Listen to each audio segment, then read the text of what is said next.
You want to mute yourself? Check works. All right, give me a sec. Podcast is intended for mature audiences. The views and opinions expressed are those of the panelists and do not reflect in any way those of the podcast partners, sponsors, or affiliates. Enjoy.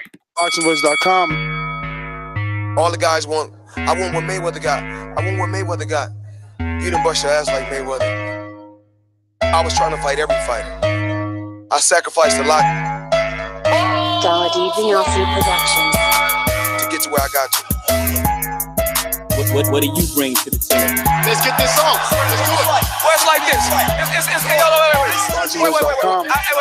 All right, that's it. Hold on. Bernard, everybody calm down. Man, you know how these bitches is in the sport. No disrespect. Kid has no class, no style at all. I sacrificed a lot.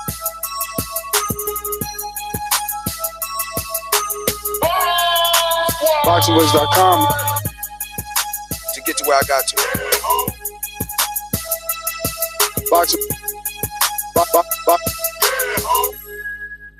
Boxingvoice.com. Welcome back, ladies and gentlemen, to another edition of the Boxing Voice Radio. I hope everyone made it back safe and sound from Los Angeles. Fight week. What an amazing fight it was. Great weekend of boxing. A lot of superstars out. A lot of big boxing, I guess, elite as well out on hand. We got a little bit of controversy. We got a little bit of action. We got some knockdowns. We got some blood. We got a little bit of everything. I mean, definitely satisfied. Left wanting for more, of course. Kind of feel like the Canelo Triple G, first fight. But we're going to get into that. Obviously, Deontay Wilder versus Tyson Fury fought to a split draw. And we're asking that now that the aftermath, who really won this fight? What are your thoughts? Then we got Jarrett Hurd having a stay busy fight, coming back off a shoulder injury, getting a stoppage, and a good altercation between he and Jermell Charlo in the ring. Obviously, we'll be discussing Luis Ortiz's return and knockout of Travis Kauffman, Joyce's knockout of Joe Hanks, and a bunch of other news and notes. So let me head on over to, I guess, Ron. Boxingvoice.com. I've been doing this. I ain't been up and fell off. I've been through the Lennox Lewis era, the Nassim Hamed era, the Sugar Shane Moses era, the Oscar De La Hoya era, Marquez Hunt era. I've been through all the eras, and I still been telling you do too much talk. The thing is this. People want their subjective preferences to be the objective reality. HBO needs to fire you. You don't know shit about Boxingvoice.com. Yo. Have to do one of those mic intros. But in addition to this, the first pay-per-view event, Showtime, distributed since the $4.3 million by Mayweather and McGregor, we received the latest addition to the heavyweight chapter last night. The classic scenario, the boxer versus puncher, the mega fight advertised as the fighters. Pretty much someone's O has to go, which ended up being in our chapter of the infamous draw. Now, the last time we had this was when the U.S. versus UK showdown in the heavyweight division, and in the draw was Lennox Lewis and Evander Holyfield won, which we later got a rematch. In addition to this, many fights in the past have questioned fighters getting long counts. Now, did Fury get a long count, or did Fury truly beat the count? The overall question is, was this the right decision? Should we get another fight just as well as we did with Lennox Lewis and Holyfield, or should Fury and Wilder just move on from this point and seek a fight with Anthony Joshua? Will Anthony Joshua finally fight one of these guys? Many questions we'll discuss and talk about today on the Boxing Voice. But what's up, Doomy? Welcome to the show. I muted you, Doomy, because you're breathing into the fucking mic. I'm the best ever. I'm the most brutal and vicious and most ruthless champion there's ever been. There's no one can stop me. Lynch is a conqueror. No, I'm Alexander. He's no Alexander. I'm the best ever. There's never been anybody like me. I'm Sonny Liston. I'm Jack Dempsey. There's no one like me. I'm from Nairclaw. There's no one that can match me. My style is impetuous. My defense is impregnable. And I'm just ferocious. I want your heart. Get up!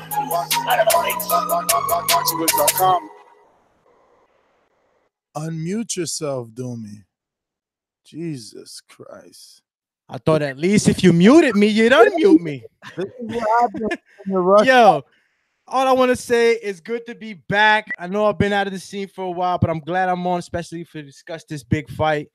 I just want to start off with this on a serious note. Just prayers go out to Adonis Stevenson, to him and his family. Hope that everything is okay and turns out okay. You know, fighters give everything they got when they step into the what I like call the circle of truth, which is the squared ring.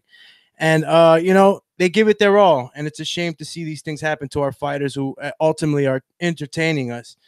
Now getting back to the meaty sauce of this stew, Mike, Ron, Ness. I was saying that Tyson won. We all know that it turned out the way it turned out. Some are mad, some are not, some are okay with it. In the end, congratulations to both fighters, first of all, for stepping up and giving the world what we wanted to see. An epic heavyweight fight. And in my opinion, that's exactly what we got with Fury and Deontay Wilder. We all have our opinions, like I said, but just glad to know that these two fighters made it home safe to their families. You know, the way they went in, the way they came out. Now, let me get to what I've been talking about, right? I don't know if you want me to just jump right on it, Ness. You know what I'm saying? There's so much to talk about. But I'll let you go ahead and you know, introduce the topics and what we're going to get into. There was plenty of other fights besides the heavyweight fights that were entertaining. So go right ahead. Well, I'll pass it to Ron and just get your thoughts. He was the only, well, you and Ron were two of the only people that didn't come to LA. And so we didn't get your immediate reaction, and you weren't, you know, part of the environment. So I want to hear what you guys seen on television. So please stop breathing into the mic. I'm not breathing, nigga. What you talking about? You're totally fucking breathing in the mic. Go ahead, Ron. My first like reaction to the fight was it was a great fight. I thought it was very fun, very entertaining. I think Tyson Fury showed that he not only in fact showed his superior boxing, but also shut a lot of critics on what he could and couldn't do. For most of the fight, I had Tyson Fury up. I think pretty much actually the whole time I had Tyson Fury up. But those knockdowns was closing the gap. Let me interrupt here. So you had Tyson Fury up. Correct. Be specific. First round, you had him because Farhood. I think Farhood had like the first like 7 for Fury, right? Something wide. I mean, there early on there could have been maybe a round or two that you could have gave Wilder. I don't have a specific round, but you can argue maybe. Oh, wait a minute. Mm-hmm. Go ahead. So you didn't score it? No, I did score it. I just don't know the rounds off the top of my head. So you scored it, and it was like, oh, round 1, that's a Fury round, but you didn't write it down. Well, I don't have the rounds specifically memorized. So you didn't write it down. But I had left and right. I had an extremist Wilder perspective. If I said, hey, you know what? If I really want to give this to Wilder, how can I give it? And then I had my own. And then I had, you know, the Tyson Fury route, which I thought Tyson Fury was just naturally winning most of the rounds. But when Wilder would knock somebody down, just so many people will know, if Fury was winning, let's say, the first 2 rounds, and then Wilder knocked him down the next round, that would even it out. And that's pretty much how the scenario was going. Wilder was evening up the rounds by getting the knockdown. I totally disagree. The fact that you don't have a scorecard is like even. I can go watch again and score it. His whole story. Ness, when you score the fight? Did you score the fight live or did you do a second viewing? No, we were doing it live. I mean, so I have no. I'm not gonna say I have no respect for your scoring. But I'm not. I sent you multiple messages. You're making me continuously do. I tune myself down midway in volume. I'll go lower. All right. Is that good? Ron, can you tell him, is he loud or is he not loud? Am I loud now? Am I loud now? It's better. All right, I turned it all the way down. I never had to do this, but I know you're trying to snub me out from what I'm about to get into. You now. I'm not. Now. You know, slip my mind. What the hell were we talking about? You were about to tell me that I can't No. I got him because I want to see where you guys go with this ridiculousness. You were about to tell me how you have to ignore whatever I'm going to say. Hold on. No, not ignore. No, don't. I didn't ask you to speak for me because that's not what I said. But I'll continue. God damn, how much more volume? I'm on 2 bars. You're on 100 bars over there. All right, so I might have to change it on the actual setting. All right, let me go to the other spot. Go ahead, talk. I mean, I just don't get how you say that Wilder's evening up rounds if you don't have a scorecard. No. You're not letting me finish. The simple fact that I can't identify the round. I never interrupted you. I actually let you finish before. I'm very calm. I said I had Fury winning the fight. Now, with that being said, this specifically named the rounds. I thought Fury was predominantly winning most of the rounds that he weren't getting knocked down. And you can give Wilder a terrible round 2, and the stretch was the draw. You make a public announcement here, and this is known. I'm not saying anything against you or anything like that, right? It's just I got to address my sheep, right? Where's my sheep sound bite?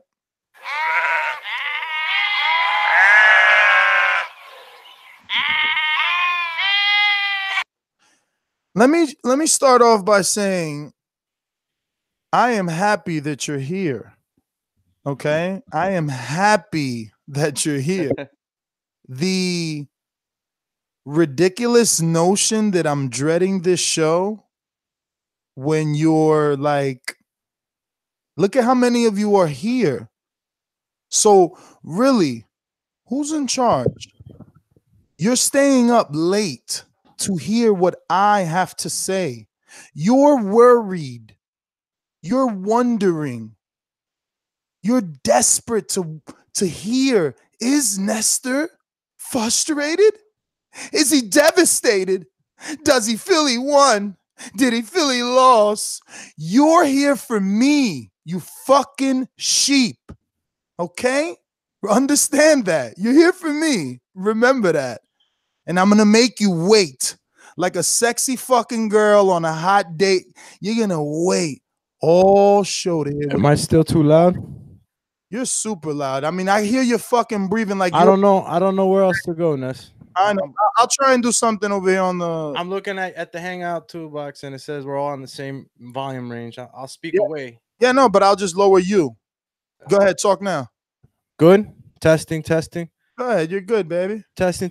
All right. Hold on. Let me crack my knuckles on this one. So what you're saying is that you scored a fight while you're commentating on a fight. All right. While you're screaming and jumping up and down with the whole Wilder train. All right. And you expect me to take that scoring real serious. You don't have to take it serious. All right. First of all, I don't know who went to judging school because apparently these guys go to a special school to get certified to judge in certain ways. So it's like, if you guys go back for a second viewing, and then maybe I'll consider your judging, right? Let me just ask you a quick question.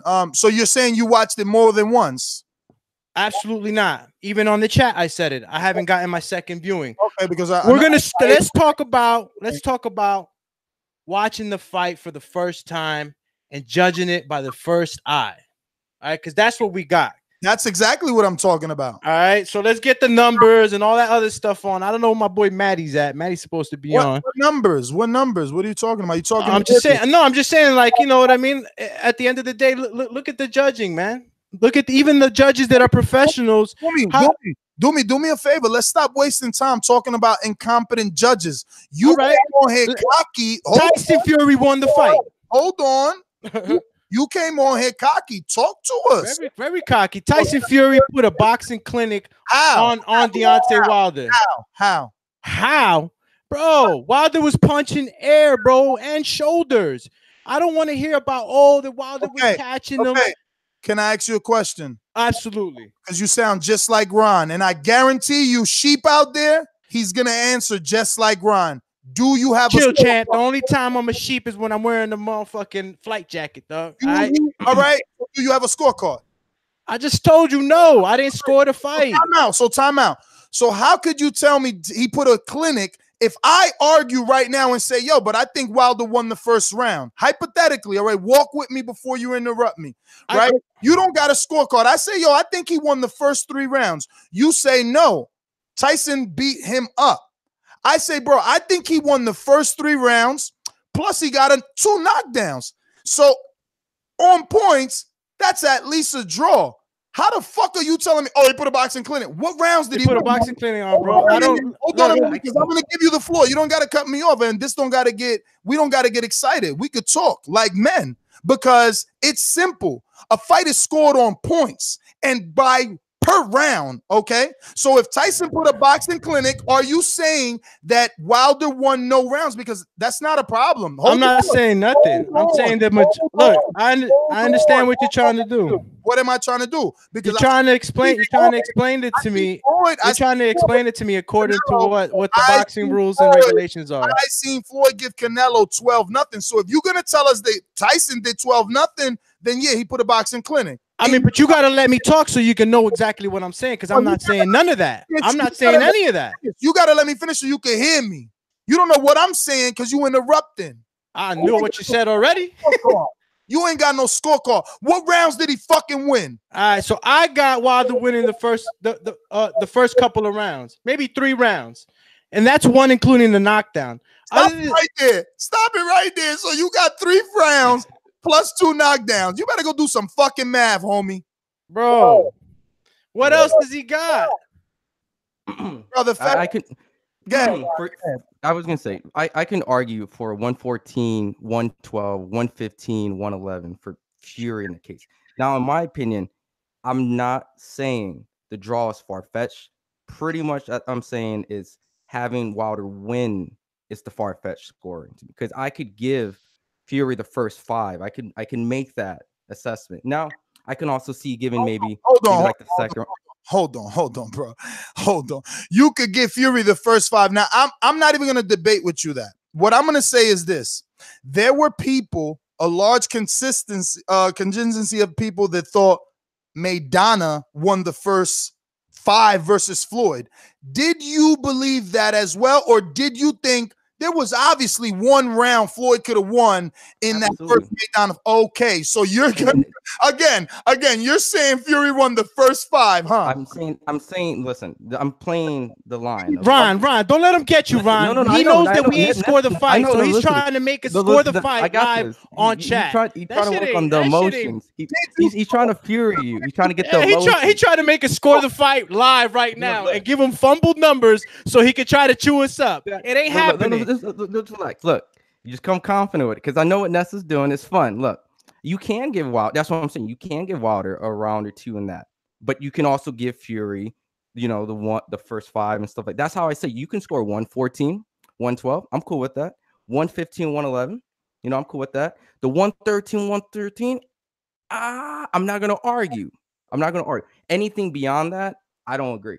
Brother, this is what I'm saying. You and Doomy want to argue judges. Now he wanted to argue. Those are my scorecards. That's my score. Those are the 3 Ness, scorecards. Where your scorecard at? Where your scorecard at? Wave it in the camera. Listen, he wants to argue judges, and I didn't say judges. These are my scorecards that I can score. No. I said he wants to argue judging. He came on saying no, the judging is atrocious, and you're talking about the scorecards, which are also from the judges. I initially said, stop talking about dumb niggas that don't know how to look at a fight. How did you have it? Stop telling me, 113, I could see 113. No, what did you have? What did you see? I don't give a fuck about Farhood. I don't give a fuck about it. It's us. Fuck the sheep in the chat.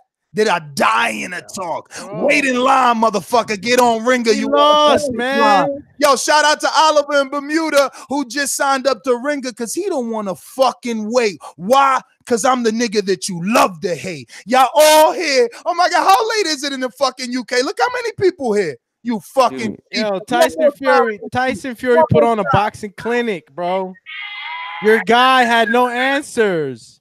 He had no answers, man. He kept. Let me ask you a question. In which round did he have no answers? Because I could have sworn with a jab. Even when he was coming forward, he was missing, punching in the air, punching shoulders. You can ask me questions and don't want answers. Like, tell me when is it? When is the question? All right, go ahead. Go ahead, big boy. Go ahead. Answer the question. Which one? Which one? Which one? Where do you see? Okay, where was Deontay Wilder landing more punches? Clean punches, not punches on the shoulder. Okay. I'll punches on the neck. First one. I'll give you the first one. Since you didn't score the card, since you probably was with your girl and you having fucking drinks and you drinking fucking. Don't try to story tell my living. Go ahead and wave the scorecard to the camera. All right, because this is my thing. What about when Deontay Wilder hit him with the left jab, which busted his nose, pushed him back against the ropes? Yo, my bro, Deontay Wilder was not like, he wasn't a slouch in the fight. I'm just saying he got outclassed. Again, you could say he got outclassed, but it's about winning rounds. All right, and Fury won the majority. But you don't know how many. Bro, listen, I just told you off the fucking head how many I thought he won. That's four rounds at max. That's including the knockdown rounds. That's like at max. Listen. That's what I'm saying. No, but wait a minute, Ron. This is what I'm saying. How could we take him seriously? He's saying Deontay Wilder won 4 rounds, including the knockdown rounds, but he don't know which ones. I'm not gonna sit here, Ness, and blurt out numbers so you could chew them up. It's not gonna work, Ness. You're gonna wait for my second viewing. But I can tell you off the eye, like I started out. I told you off the eye. It's not about numbers. A fight is off the eye, Ness. Let me talk. Off the eye, bro. He was outclassing Wilder. Even Wilder knows it. He never seen no heavyweight move like that in front of him, bro. He had no answers. He tried to catch him and he couldn't. And when he did, Tyson Fury resurrected like the Undertaker, baby, like WWE, and came back and sauced him up. So I don't want to hear nothing. I don't want to hear nothing. Nobody's going to sit here and say this wasn't an epic fight. It was an epic fight. I love the fight, but I'm not going to sit here and say that a boxer wasn't outclassed because I got no hairs in my tongue. I got no allegiance to nothing but boxing. All right? Okay, so which rounds did he get beat up? Like I said, bro, I told you, man, the rounds that he got beat up were the rounds where he got beat up. I'm not going to sit here and blurt out rounds off the top of the dome. Okay, so let me ask you a question, Ron. I know you're dying to get in, so I'll just have you educate us, please. Baby, because I'm in the game, baby. Doggy, you've been trying to get in the game. Now we know you ready. You still on that bench because you've been having all types of issues. You got your sneakers tied before the fucking coach put you on the game. Get out of here, Ron. Yo, what's up? How do we score a round? Because I got guys, and please don't interrupt. Let's talk. We don't gotta yell. I want this shit to be heard. I'm being honest, okay? Listen, how do we score? Because we got Doomy saying no, he peppered him up. Okay, he damn sure could have peppered him up. Let's say 5, 6, 7, 8. Hypothetically, 1, 2, 3. It could be 8, 9, 10. But or are you saying he peppered him up 1 through 12? Because you can't tell me a man won when the score is a draw. Okay, that means the fight could have went either way. But you're saying no, this is a robbery. This man won. So tell me how. Look, man, I'm not gonna sit here and say this is. I'm not yelling. Look, I'm not yelling. I'm not screaming. I'm not upset. You feel me? I'm not saying that. My personal opinion is that Tyson Fury won. But hey, Ness, just like the Triple G and Canelo fight, when we was up there, you know what I'm saying? Shout out to Shiva's Regals, had us in the VIP with the TBV crew, enjoying some good drinks, and we watched the Triple G and Canelo fight. And we looked at each other the first fight. We weren't mad at each other. We weren't saying, hey, oh man, I'm not mad at this fight. But I, in my personal opinion, to those who follow me on the airwaves, I thought Tyson Fury won. He was just a better boxer. My man Wilder, is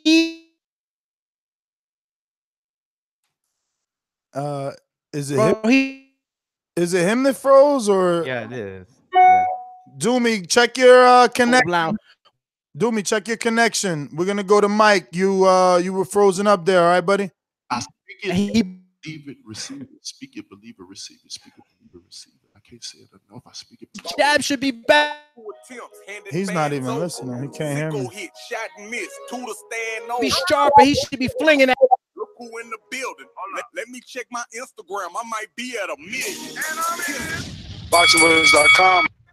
Yo, what's good, baby? Back here with another one. Your boy MG. What the fuck is going on?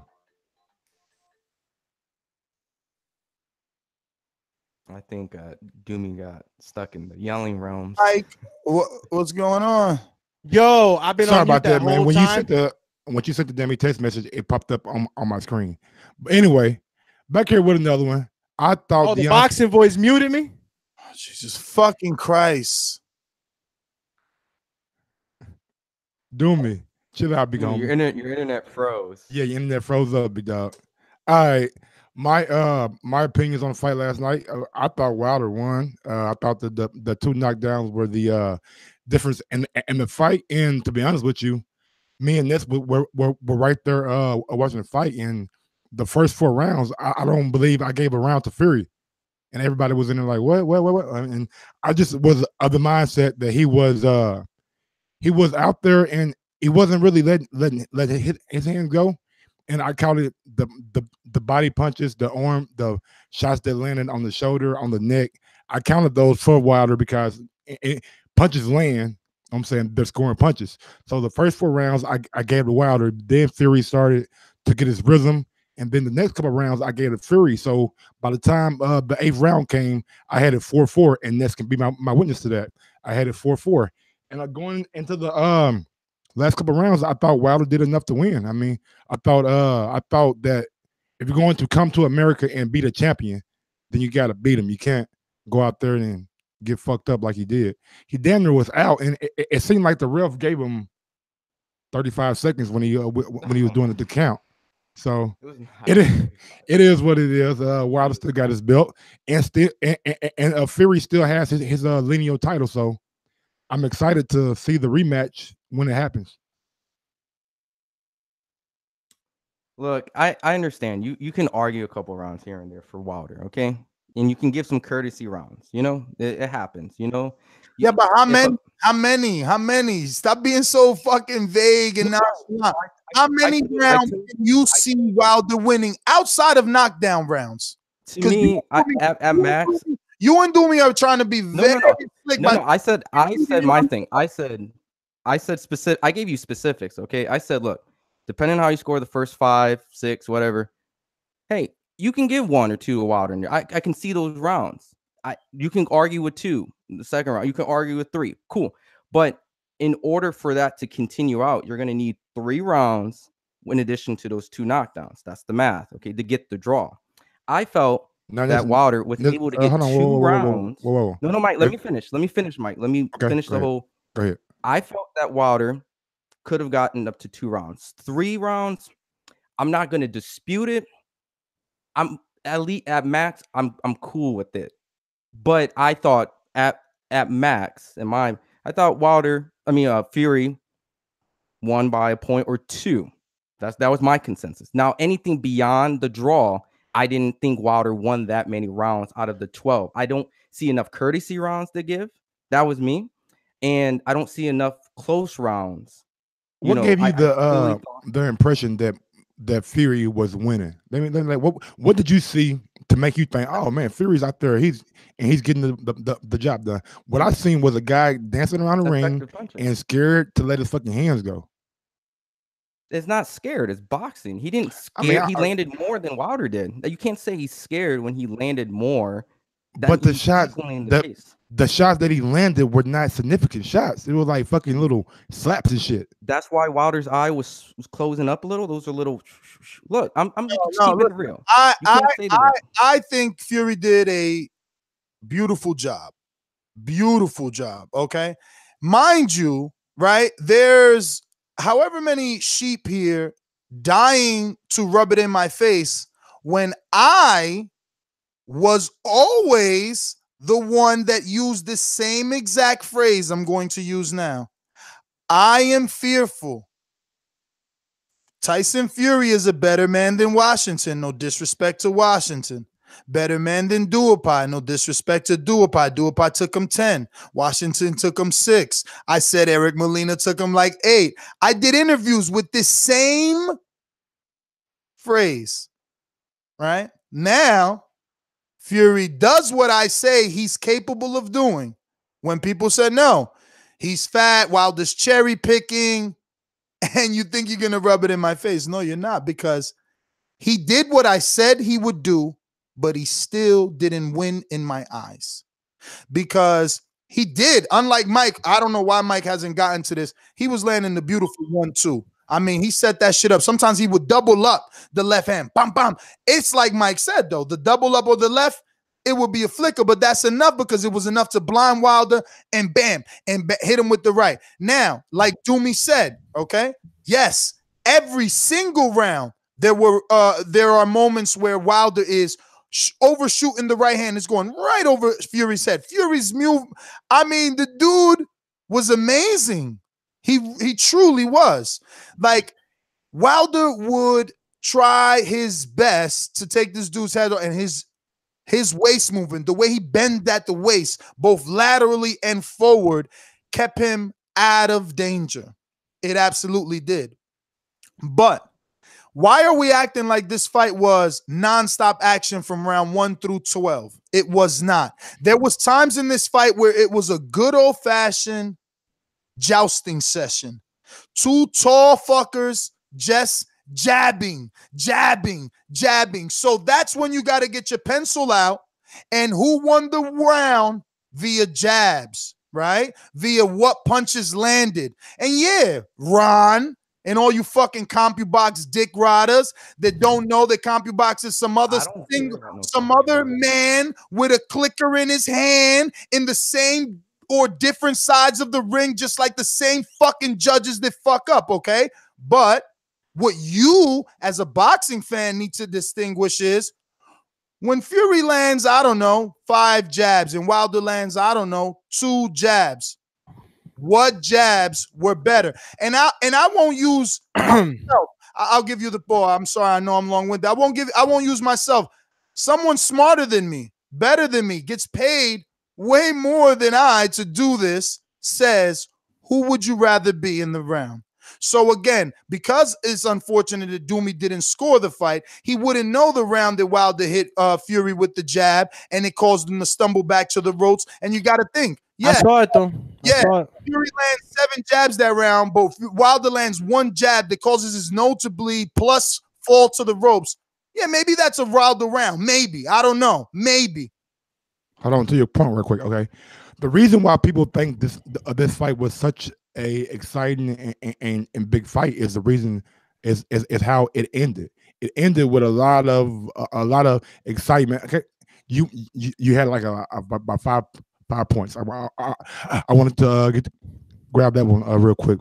People think the fight was exciting the way it ended. It ended with a fucking knockdown and a guy raising up off the mat and looking like he was possessed by something, man. I don't know how he got up, but he did get up. And he came back and he fought well for the rest of that round. Now, back to the point about the jabs now. I'm in the same opinion that you are.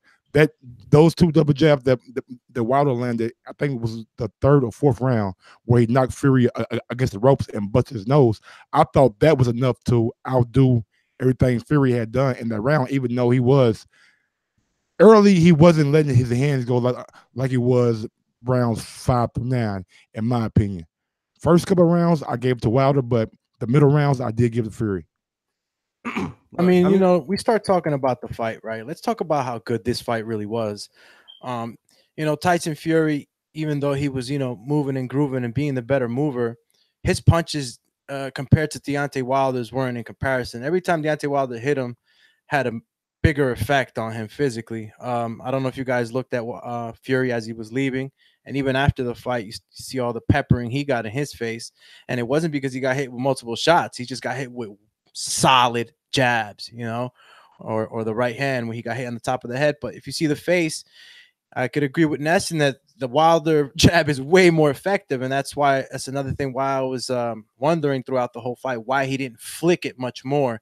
He used it more as just a measuring stick, and it frustrated me at the end. And even at the later rounds, it kind of looked like Wilder was gassed out. His shoulders were heavy, you know.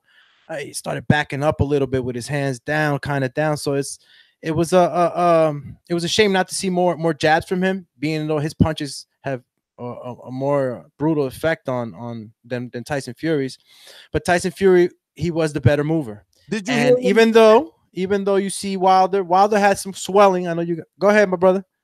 No, I was just gonna say, did you hear what he said about that energy dump in the post fight? No, I didn't get to see that. When you're talking about his shoulders being heavy in the end of the round, that he looked tired, is because he was tired. He admitted it. He said, "I thought I knocked him out." You know, I thought he gave me a little shoulder shuffle after that knockdown too. Exactly. He thought it was over. He said it in the post fight. I thought I knocked him out. You know, so he was like, he didn't even know how to express it in words, and he was like, so I just went like that. And he said, you know, he let out an exhale. Oh yeah. No, I mean, look, the expression is all over the internet because, I mean, look, man, none of us expected Fury to actually get up from that. Everybody saw Fury. Hey guys, everybody on the panel, everybody saw Fury's eyes roll back. Kudos to the ref. Anybody know that ref's name? Kudos to him. A championship fight. All right, with this amount of fucking everything on the line. You know what I'm saying? Deserves that type of ref, man. He gave him a chance to get up. And when I say chance, don't start going crazy on the chat. He gave him the chance he deserved. He didn't give him more. People sending me videos right now. Don't send me no slow motion videos anymore. I'm not gonna pay attention to you. Yo, I hate to do it. I really hate to do it. Don't send me no slow motion videos and expect me to agree with you that it was a 13 count, 14 count. I'm gonna laugh at you. The man got up before the 9 seconds. He got the hell up. All right. And he made this an even more epic fight. So kudos to the ref for knowing what's in the line on the line. Excuse me. Motion video doesn't have the Showtime counter, but if you watch the fight and check the counter, it is certainly more than 10 seconds. Check the count yourself, man. Check the count yourself. Check the count. I've counted it already. That's one thing I went back and looked at. He was up. He made him go to side. Once the man is up, you can't count seconds once the man is up. Are you looking at the thumbnail? Yeah. Okay. Bro, don't, Ness, please don't do that. Ness, you're trying to synchronize these things with man. Oh my God. You're trying to synchronize the times when it started with that clock to when the clock is being held by the other people that are holding the other clock. That's not the only clock. I'm saying, get away from that, bro. That's not the only clock you should be paying attention to. It's a lot of weird stuff floating around. I mean, I'm not making this up. So, Ron, you didn't watch the post fight? What was Wilder's words? I was flying a 6-hour flight, so shoot me for not having his audio and only, saying Wilder said something that fits my narrative. But did you not fucking watch the post fight? Is this not what he said? I'm guilty. I didn't watch it, so I can't really. And before you shoot me again, let's not forget that Lewis King Kong Ortiz was doing the very same thing. No, isn't it like wait? We're good for the gander, not good for the goose. I don't understand what's going on. I wanted to address the energy dump by Wilder that happened at the end of the fight. It's kind of similar to the thing that happened with AJ when he knocked down Klitschko and he raised his hands up in the air and he was just like, yeah, and he had like a lot of emotions come out. That's kind of what happened to Wilder at the end of that fight. And I mean, I agree with Doomy. I do agree with Doomy.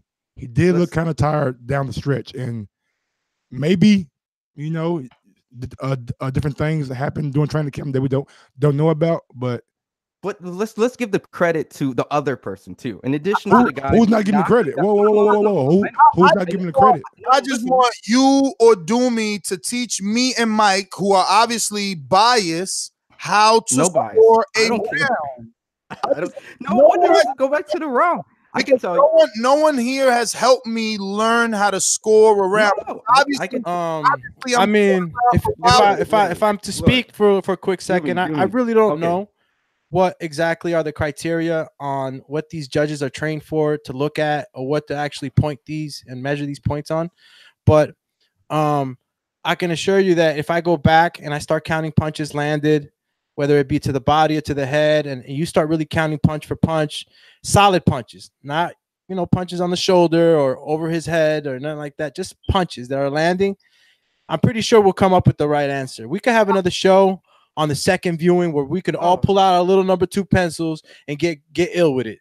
But no, look, no. Let's just you score a fight round by round. Okay, at the end of the day, someone could be looks visibly beat up. Terrible. Let's for example, Julio Cesar Chavez versus Medrick Taylor. Okay, Medrick Taylor was clearly winning on the scorecard, right? But he was physically getting beat up. So if he did not get counted out by Richard Steele, which was very kind of the scenario, the controversy of the 12th round, Richard Steele said no, would stop the fight. At that moment, Medrick Taylor, if he completed, he won by scoring. But visibly and him internally as a fighter, he got beat the fuck up. Now, going back to the scoring, yes, you score round by round by round, regardless of the state of the individual was in. That person could have been dead and then got reincarnated, just like the 12th round. Okay, came back like Lazarus. He died in that ring. I'm gonna say he died. He got knocked out. Okay, he died. He fell and died, and then he got up. Okay, let's just all agree to that. He died. He got up, and you had to score the round 10-8. That's it. You move on. That's just how it goes. You score round by round. Now, granted, if you go to the jabbing situation, yes, there was a lot of jabbing exchanging between the dominance of Wilder and Fury. Now, I can say, yeah, Wilder could have won a couple rounds here and there, and I'm not mad at the draw. At that point, Wilder did sustain good jabbing wars with Fury. Granted, he missed at times. He also had successful jabbing sessions. But when we score this fight, a round by round basis, that's what you have to do. You have to see who's more in control. If that person is moving forward, is that effective aggression, or is he just following this guy around? Is the guy running, or is he trailing the guy all over the ring to play his game? Who lands the more effective punches, regardless of sometimes it's the one that lands more or the ones that land that hurt. You know, it's like Canelo Triple G. You know, at that point, the knockdowns neutralized this fight because the knockdowns was able to catch up the rounds that Wilder could have been completely outboxed in that score session. So it made it closer. I just want to give like a big shout out to the adjustment that Wilder made in the 12th round. If you guys watch the knockdown, his when he brings down his right hand, he brings it down straighter than he did before. If you check out the ones he missed over Fury head, like those ones were kind of wide and kind of looping. The one he caught Fury with and knocked him down was straight, and he followed up with a left hook. So there was a good adjustment he made in the 12th round. But hats off to fucking Fury, man. The way he boxed, I totally agree with you, Mike. He did make an adjustment that last 12 round, but man, I would have really appreciated if he made that adjustment a lot earlier in the fight. But if you listen to the press conference, he said, man, he just got out of the game plan. He wasn't listening to it like what they had prepared for it, and he just wanted. Yeah, I mean, look, my personal opinion. Like he said that audio. He said he was head hunting. My personal opinion is that you just never know. You just never know the pressures that these fighters are facing too. You know, Deontay Wilder is a known knockout artist. He was preaching that he was going to knock him out. That he was going to knock him out. And you know, you kind of just get a feel for the fighter. You know what I'm saying? Watching them up leading to the fight, the things that are spitting out, out the voice box and whatnot. And I already had a feeling that he was going to try to knock him out. That's why I told you guys, if he doesn't do it within the 5th round, it's going to go the distance. And you know, he had a lot. I think Wilder put more pressure on himself than he already has. You know what I'm saying? He's already the guy that, regardless of what he does, he doesn't get the credit he deserves, and now he has to knock this guy out. You know what I mean? I mean, you can't put the pressure on you that's already there. You got 40 it's already fights, there, but mentally, knockouts. Mike, you know, when Wilder admits on, you know, and it's not admitting, but just talking to you guys and telling you that, you know, he was really, you know, throwing his punches, pushing his punches too much, and really trying to go for the knockout. That's what I'm saying. It came to a point where the movement was a real big issue for Wilder. And there was no adjustment made earlier in the fight, because if the adjustment would have been made earlier, Wilder has the power to take any man on this planet out. That's just there. Can't argue with that.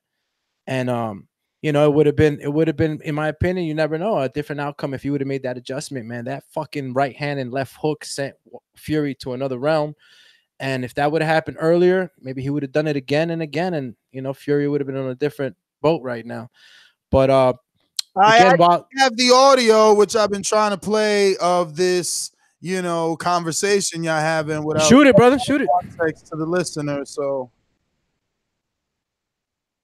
I got out of the game plan a little bit because I was trying to get him out of there.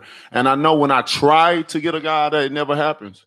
It never happened. I know that. That's a lesson. That's a lesson I learned a long time ago, and I just resort back to it. I could never, get out of there. I wanted to get him out.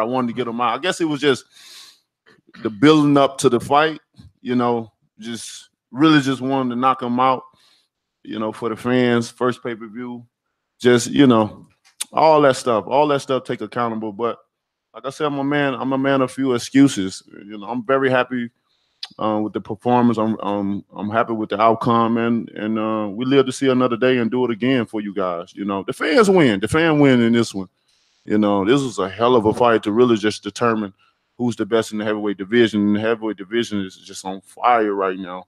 I think this takes it even more farther to the top. I got out of the game plan a little bit because I was trying to get. Sorry about the looping. Oh man, so look, man, right out of Wilder's mouth, and it showed, man, because I really did. It was just too many. He was missing. He was missing some big shots. Hey, my nigga changed the whole damn tone change. Whole tone change. Oh, look, wait up. No, you know what it is, bro. I'm fucking all up for a man that admits and it's straight up about it. You know what I'm saying? No excuse. People are good people in my book. Maybe you need to do some research before you start criticizing. You came on criticizing. What you mean I came on criticizing? I didn't criticize that part of the fight. Hey, I didn't criticize none of that. But before y'all argue, I'm criticizing the performance. I could do that. If we're going to shout out men and their professionalism, hats off to fucking Fury. He could have won in the fucking ring. Act the ass, said this, said that, the mean Wilder, the mean Showtime, like McGregor did, and had a really bad ending to what was a great night, but he didn't. He showed what a true pro is, and he showed what a true sportsman is. He gave Wilder credit, and Wilder gave him credit. He gave everybody around Wilder's team credit, and I mean the guy. To be honestly, man, Fury with that right there got some extra points in my book because I really wasn't expecting that. I was expecting him to be outspoken, outlandish, all the things that he is, but he showed me something else, and I totally commend him for that. Let me play the audio in which what Mike speaks of. I think I had the holy hands upon me tonight, and I was brought back, rose me to my feet on the brink of defeat, and their lyrics are stole from a tune. But I can't tell you because I don't know. I don't know what happened. I got back up, I was slipping and sliding, obviously couldn't land on me, and then I countered him, bang, with a good couple of shots back. I probably we should have, that round should have been probably a draw in the last round, but listen, it was what it was. It was a great fight. I ain't going to complain and call Wilder a million names because he's a great champion. And that's what champions do. Listen, I'm the lineal heavyweight champion of the world. I ain't just going to lay down because I got punched in the face and knocked down. We get back up and fight. I'm not the lineal champion for nothing. And this is the first time. Every time a lineal heavyweight champion has come back from years out the ring, he's been destroyed. So I set a precedent tonight. I think I'm the first one to come back and do well. Yeah, man. I love that shit, bro. I love that shit. Yeah, all right, we got a bunch of callers, so let's just get through. Ooh, Ness, you got the kitchen. You got the kitchen open? I will in a second. Cause I'm gonna serve like make pretend crow, cause all of us can't. All of us are wrong unless you really called the draw or whatever. But one last question. Well, Ness kind of did. One last question for the whole panel. Does either of these fighters how do they fare against AJ?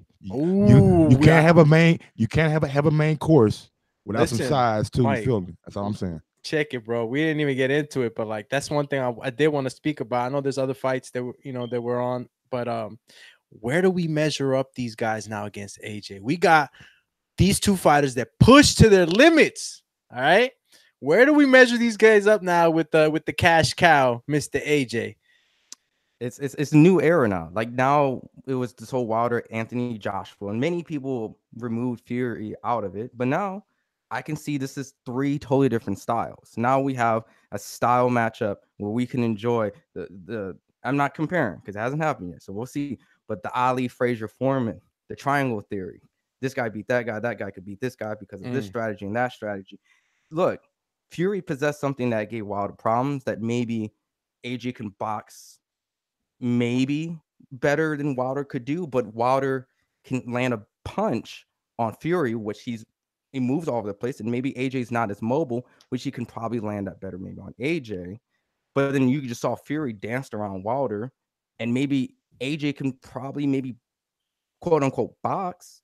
But then I think Wilder is getting discredit for box. It's just now it's too many styles. Now it's like, wow, we got Fury in here. Styles. This is a style thing. Who do we put now? Listen, who's a fan of this rematch clause? Me. Well, I hear there's no rematch. I hear that if the fight ended in draw, there was no rematch. But Frank Warren's on there on Twitter. But Mr. Cutoff King, do you not hear me or something? I'm sorry. Jesus, like all day. He excited, man. First day back. I know. He rusty. Fucking instead. He ain't Fury, that's for sure. He getting hit with them Wilder left hooks. Just take the ball. I fucking you made me lose my one thing that I want to say, man. Make no fucking mistake about it. Tyson Fury is back. He's fucking top 3 heavyweight. Hopped over Ortiz, hopped over Dillian White, hopped over Big Baby. This guy is a top 3 heavyweight right now in this fucking division. He's back and he's gonna make some fucking noise. And I'm telling you, man, don't be surprised if you see AJ versus Fury in Wembley in April. Eddie said that he had a wild card. Eddie said something. Eddie says that if Eddie was fucking smart, he'll go grab Fury and make a fucking big domestic showdown. Fury was in the fucking ring calling this man a fucking chicken. Bonk, bonk, bonk. Oh bonk, my bonk, God. Yeah. on I forgot fucking about live that, Mike. TV in front of He said, millions of people. So one thing that we do know right now, Fury has a bigger name in the States than AJ, period. You know, I'm glad Mike went that way, yo, because I said that yesterday. No, listen, I said that, and I'm like, look, he ran with it. He stole my little narrative, fucking thief, right? I'm like, yo, Eddie come in, swoops in, and takes that rematch off the table. Offer Fury more. A hometown domestic fight, AJ Fury, that's huge. That's 100,000 easy, 120. They'll find a place. But I smoked a few joints, took a 6-hour flight back to, from the West Coast to the East Coast, and it was like, nah. AJ ain't taking that fight. Not yet. Not yet. I know people think, it's smart because he's coming off the 3-year layoff. He just got banged up in the 12th round, but he also looked amazing, bro. Yeah, he looked like he wasn't out 3 years. I really don't. I'm not really a big fan of Fury coming back in a rematch with Wilder. I believe that based off of what happened, I think that Wilder has kind of like, I'm not gonna say figured him out, but being in the ring with him already and Wilder having that devastating power, it could be a problem. I saw, even though I put Fury ahead of a Wilder, man, I saw a lot of hesitant. Even though he was using his feints a lot in order to go ahead and jab, he was still hesitant. You could see the respect he had for Wilder's power. Yes, sir. He really had respect for it. So I don't know if in a return he comes back saying, hey, I know what it feels like. I'll be more confident, or I'm going to stay the hell away as much as possible, because you're always trying to stay away from it, right? But I don't know if it changes now. I don't know if the attitude changes now, if the taste in that. Coming back like the Undertaker must not feel good. So I know he left that fight really like hyper and stuff like that. Listen, man, I fought amateurs, bro. I've gotten hit in the head with some hard shots from heavyweights. And let me tell you, sometimes at the end of the fight, you're hyper and everything's like, your adrenaline's pumping, but like once you go back to once you get your ass home. What? You take your ass home, bro. You got an ice pack on your neck. You know what I'm saying? From taking that punch. You know what I'm saying? I want to piggyback on what you're saying. So pretty much my whole theory. I get one thing off real quick. Just one. I'll just say there's one thing you could run the floor next. I just pretty much was gonna just piggyback what Doomy said. I think Fury had Wilder's number here, and this is my own opinion. Like when Ali beat Foreman, I feel like if they did a rematch, I think Foreman may have had a better chance to beat Ali if they fought a second time. I feel like that's kind of the similar scenario where Fury performed, did all these spectacle things, but then you give him back in there, he might get him now. Like so, but go ahead, Ness. No, I just want to say that, you know, it's unfortunate, kind of, right? Like in a way, it bothers me, and in a way, I don't give a fuck because, like, look how many people watching. So let them think what they want. But I feel sometimes like it's unfortunate that they don't really listen to what I'm saying, right? Because I said this would be a tough fight. I said Fury would box like this. I said I was fearful because my guy is Wilder. So I was fearful that Fury would do this, but I was laughed at, right? But you know what I also said? That I was going to bet on draw. So you stupid sheep still here listening to me, I'm going to show you my betting slip and the money that I made betting the draw. You fucking dummies. I can remember. I keep winning over you little morons, all right? Billy Joe lost all that money too, right? Yes. All right, he getting the back. Yeah, Billy Joe lost his. Oh no, because it was a draw, so he gets it back. Yeah, he getting the back. The draw. He was wrong. He was wrong, and I wasn't. I fucking won. And there goes my shit right there. You see it say $470 in the pot, motherfucker. How much money did you put on to get that? $10. Boom, bitches. 10 fucking American dollars got me that. So suck it. What did it and this? And I don't. And this, I can remember the first show we did on announcing this fight. People called and laughed. People called and said bullshit. People said it's not real. Like a month ago. People saying Fury had no chance. He's been out of the range for fucking like 3 years. How can he come back and fight Wilder in the second fight? You had Scott Sports pundits saying the same shit. You had Eddie Hearn saying the same shit. And now look what happened. Now all of a sudden it's a fucking robbery. Yo, Fury, get the fuck out of here, man. And one thing, last thing that I want to say, if you told me last year Fury was a 450 pounds and couldn't run 500 feet, I would have laughed at your ass right now. I would fucking laugh at you right now. Another thing, they're absolutely right. I said Wilder by knockout. Now check this out, right? I wanted to bet the knockout. So I was going to bet heavy on the knockout, but see, my God is good. Even though that's a bad sentence because God doesn't like you gambling, but whatever. This is what happened, right? The app doesn't work if you're not in New Jersey. So I couldn't put the money on knockout. Remember, I bet the draw months ago. The knockout I want to bet because I was trying to see what the line, because look, I waited till the end and I really was willing to bet money because they were giving you plus 105 on the knockout. So I'm such a fanboy, right? I'm like, he's definitely knocking him out. I'm going to get that plus money. And I couldn't. The app lucky you was in California. I'm lucky I was in California. So again, the sheep lose and I win. Are we going to address Don't that sound like an evil fucking Marvel X character? Are we going to address why you sound like Skeletor right now? Like his plan didn't work, but he still got away. They want me to be mad, but I made enough money to be happy.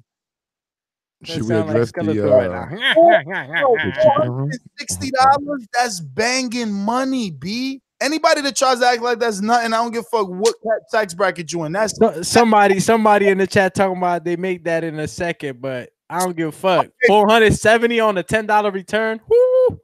Okay, and I got my 10 back. And beautiful. Okay, to the guy in the chat, he must be Floyd Mayweather. He makes that in fucking a couple seconds. What a liar! Hey, real quick, I'm gonna make this really, really fast.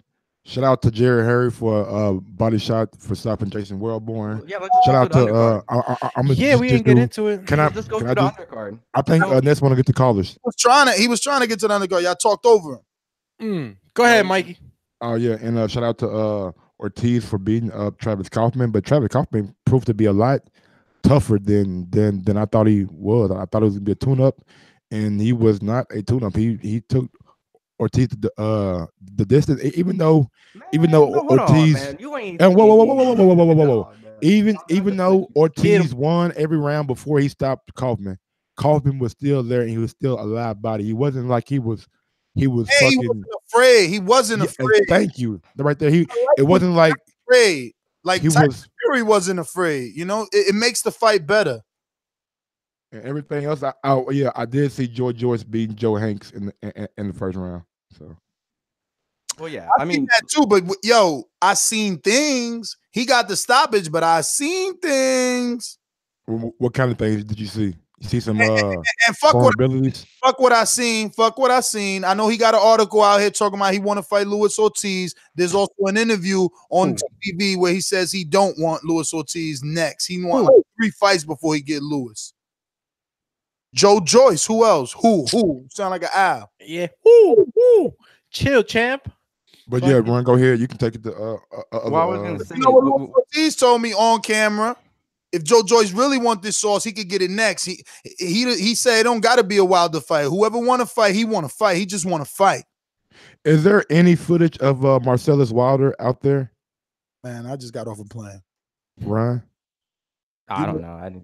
You lucky I found some of them sound bites I found. But I wanted to talk how after the Hurd fight, we got Charlo to come in the ring. We got sound bites for that. I'm on fire tonight, baby. I'm telling you, it's a good day when you win that much money on a fight that you called a draw months ago. You know, I mean, because it's just like you can tell who's the sheep. You know what I'm saying? Like you can tell. Are we going to address the sheep in the room or the elephant in the room? I don't even know what you're talking about. Like what? I guess we won't go to soundbite. I know I didn't know what you was talking about, but I think now with the awkward silence, I think I have a hint on what he speaks. Where would you like to go next, Mr. Charlo? Oh yeah, we definitely want Mr. Charlo, man. Mr. Charlo. Easy money right here. This is easy money right here. This shit he pulled off tonight.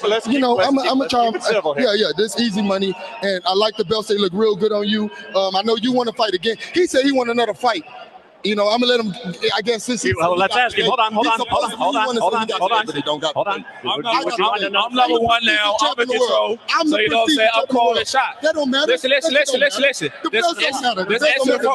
All you gotta do is answer the phone. We both want to fight. It's no point. Hey, my phone is always on. My phone is always on. Answer the phone. I got the date. Like I said. You don't got no date. I got the date. I run this shit. You don't run nothing. Lions only run boxing. Answer the phone. Yeah, Lions only run 154. That's what I'm saying. Lions only run 154. And with your point tonight, you ain't gonna be good. All right. Talk that shit. I ain't talking about that civil shit across the fucking pond. Get in the fucking face and then tell him you run this motherfucker. That's what I'm talking about. I run 154. Lions only. Yo, and let me tell you, body language, motherfuckers, body language, because again, I'm sending fire every fucking which way, okay? He asking for another fight. He talking about I'm going to hometown fight. Now, look, I could play devil's advocate with myself because honestly, it's like, yo, he is number one. He could have had Jermell before he fought Laura and had all the hardcore fans saying he ducking that Laura work, saying, yo, everybody know Laura number one in the division. Why he going after Charlo? Charlo's untested or Charlo is too soon, is green, blah, blah, blah. He went after Laura and gave Laura that work. Okay, so I've always been an advocate, of, yo, you win that title, you supposed to get that hometown. Charlo got his hometown, you know what I'm saying? Or not necessarily his hometown, but he got a headliner. He got his headliner, so it's only right that Jarrett Hurd gets his. But from a fan's perspective, from I ain't counting your pockets, and I don't give a fuck about nothing but the sport and what's on my TV. Jarrett Hurd don't want that fight right next. Why? I don't know. I don't know. J-Rock. He wants to fight J-Rock. He's definitely fighting J-Rock in hometown because that fight makes sense. It's Philadelphia, Baltimore, DMV area. But yesterday we seen, because we ain't gonna skip over it because I was like, holy shit, Welborn put up a fight. Yeah. So that's probably why he need another fight. Because was I the only one shocked that Welborn was fucking in a fight? I mean, not because of Jarrett Hurd's style. I get because of his style, but yeah, but I was surprised that he could take. I'm sorry, I was just gonna say I know it was like he turned on and he turned it off, but I still feel like Welborn had a lot of success or has success. But when you look at it, like when you traditionally see Hurd fights, you always see him get outboxed and outmaneuvered, like the Austin Trout fight. I mean, you're just like, oh my God, Hurd, what are you? And then all of a sudden something switches, and then like you always say, it's a storm coming. So I usually would say Hurd is a very, very slow start. And I feel like if Charlo has his best opportunity, It's going to be early, and he's going to have to be consistent because the storm will come. But, you know, Hurd is a late starter, man. He needs to know how to pick it up a little bit better because he did not look good against Welborn in the beginning. You know, especially on a big stage like that, being introduced to the world. It's a lot of But the casual. motherfucker is so fucking big, though, bruh. Came in 20 pounds. Good God Almighty! He came in 172 pounds. Good God Almighty, bruh. Who at 154 can weather that? I mean, I love Jamel Charlo. I think he's a hell of a boxer. Errol Spence ain't no goddamn Hurd coming at you every day. I'm just saying. And I think it's a 50-50 fight. I don't want to give out no prediction right now, but whoo, it'll be a good fight. I would want to see that fight. I think that fight above, like, in my opinion, that's a pay-per-view fight over Mikey Garcia and Errol Spence because of the fight, not because of the names and this and that and the division champs, because of the fight. Mentioning a pay-per-view, there was Chris Arreola won on the undercard. J-Rock Williams won, which they're going to try to set up with Hurd in the springtime for a hometown fight for Hurd. Robert Guerrero finished his opponent as well. And then Marcelo Wallace got his third win as well as a cruiserweight. Hey, did anybody buy that pay-per-view fight? That other one? Which one? Somebody was fighting on pay-per-view like $14.95. Forgot who it was. Didn't get no whiff of that. Chris Algieri. Chris Algieri, yeah. Chris Algieri won too, also. Yeah, he did. He did win. I didn't know it was pay-per-view. A decision. I hope when I interview him, he tells me it's because he wanted to go rounds. In addition to that, Showtime put on their card of the Adonis Stevenson versus Oleksandr for the Lineal and WBC light heavyweight. Prayers out to Adonis Stevenson, man. Prayers out to you, brother. I heard they said that he's actually being reduced to a better status now. He's still in the hospital, but they're saying like it's went from critical to a little bit lower. So I know the whole thing is everyone was kind of happy. Well, most people were pretty much happy to see like Adonis Stevenson be dethroned, you know, anytime you're successful or you don't fight the people they want you to see. So there was a lot of people like, finally he's gone, the pimp narratives, all that stuff. He's like, but then, you know, I was surprised by all the fucking support he got. I'm talking about it came out. I'm sorry, cut you off, Run. Go ahead. Oh, no, go ahead. Yeah. I'm just like, I was like surprised from like, it was just coming like, it was on my timeline, my Twitter, my IG, like it was like one of the #1 trending things on my thing, like prayers out to Adonis, get well, you know what I'm saying, all that. So I was shocked because we seen him get stopped, but I didn't think that he was, you know, but man, when you watched that fight, I didn't think it was that serious, but my opinion over the fight, you know, it sucks because I wanted to come on a lot more aggressive, and then hearing that he's going through something obviously changes my tone. But I don't even know how to pronounce Gvozdy's name, and I was not impressed with none of his previous fights. But this fight, I was like, whoa, you know. He's not Lomachenko or Usyk. He doesn't even resemble them. I know people like to peg them all together because they're friends. But regardless, in this particular fight, he did win kind of in that fashion because he was letting his hands go in combinations. And even the knockdown punch was a, you know, multiple punch combination that one just clipped Adonis, took his feet right from under him. But I like that he had a game plan. He circled and moved and you know, picked his shots for the first couple of rounds to get the older 41-year-old Adonis tired. And Adonis, you know, he fought a horrible game plan. Like he was, again, he did what Wilder did. He did what Triple D does.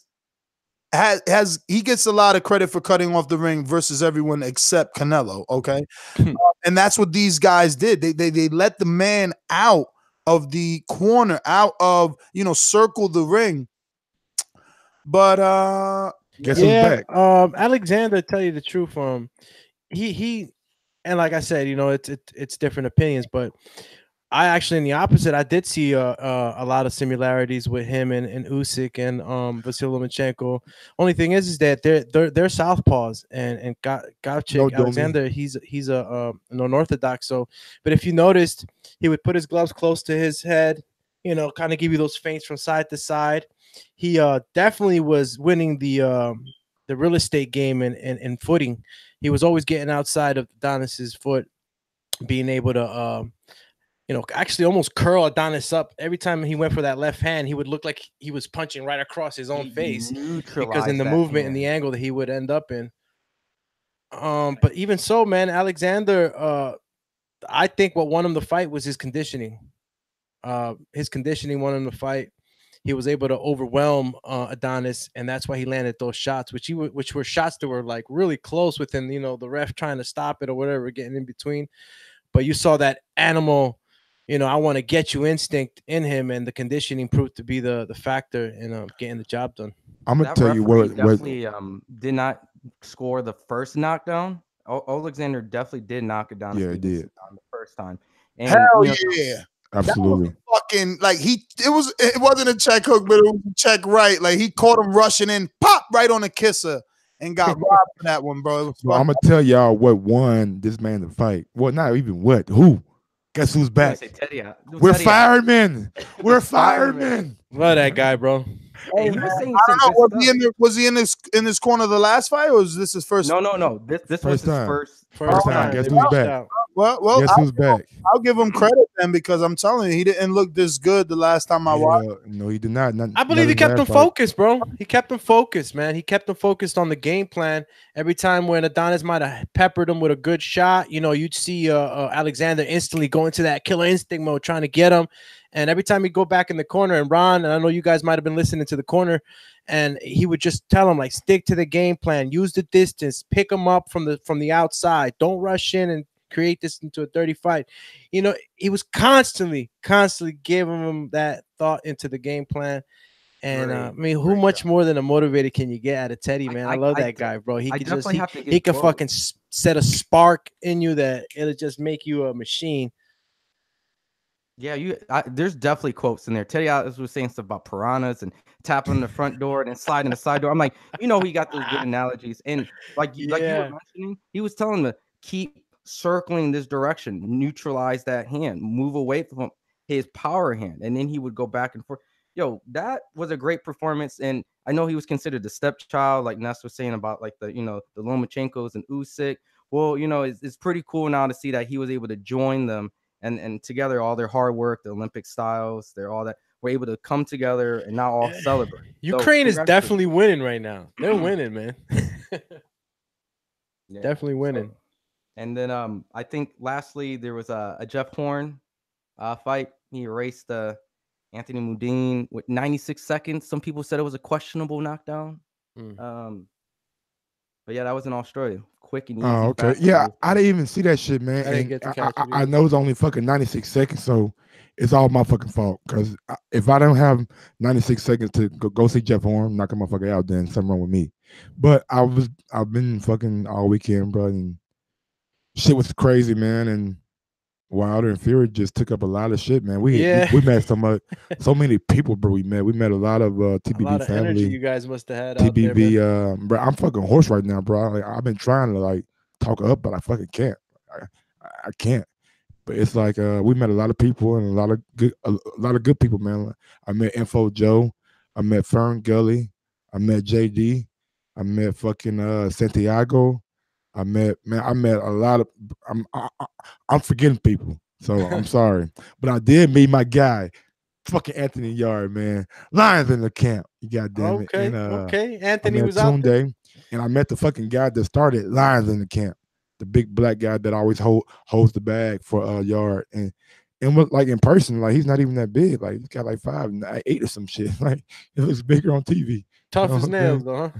Yeah, you're tough as shit though. But yeah, man, we met a lot of fighters and everything like that, and had a great time. So shout out LA, and I did not have In-N-Out, so shout out to that.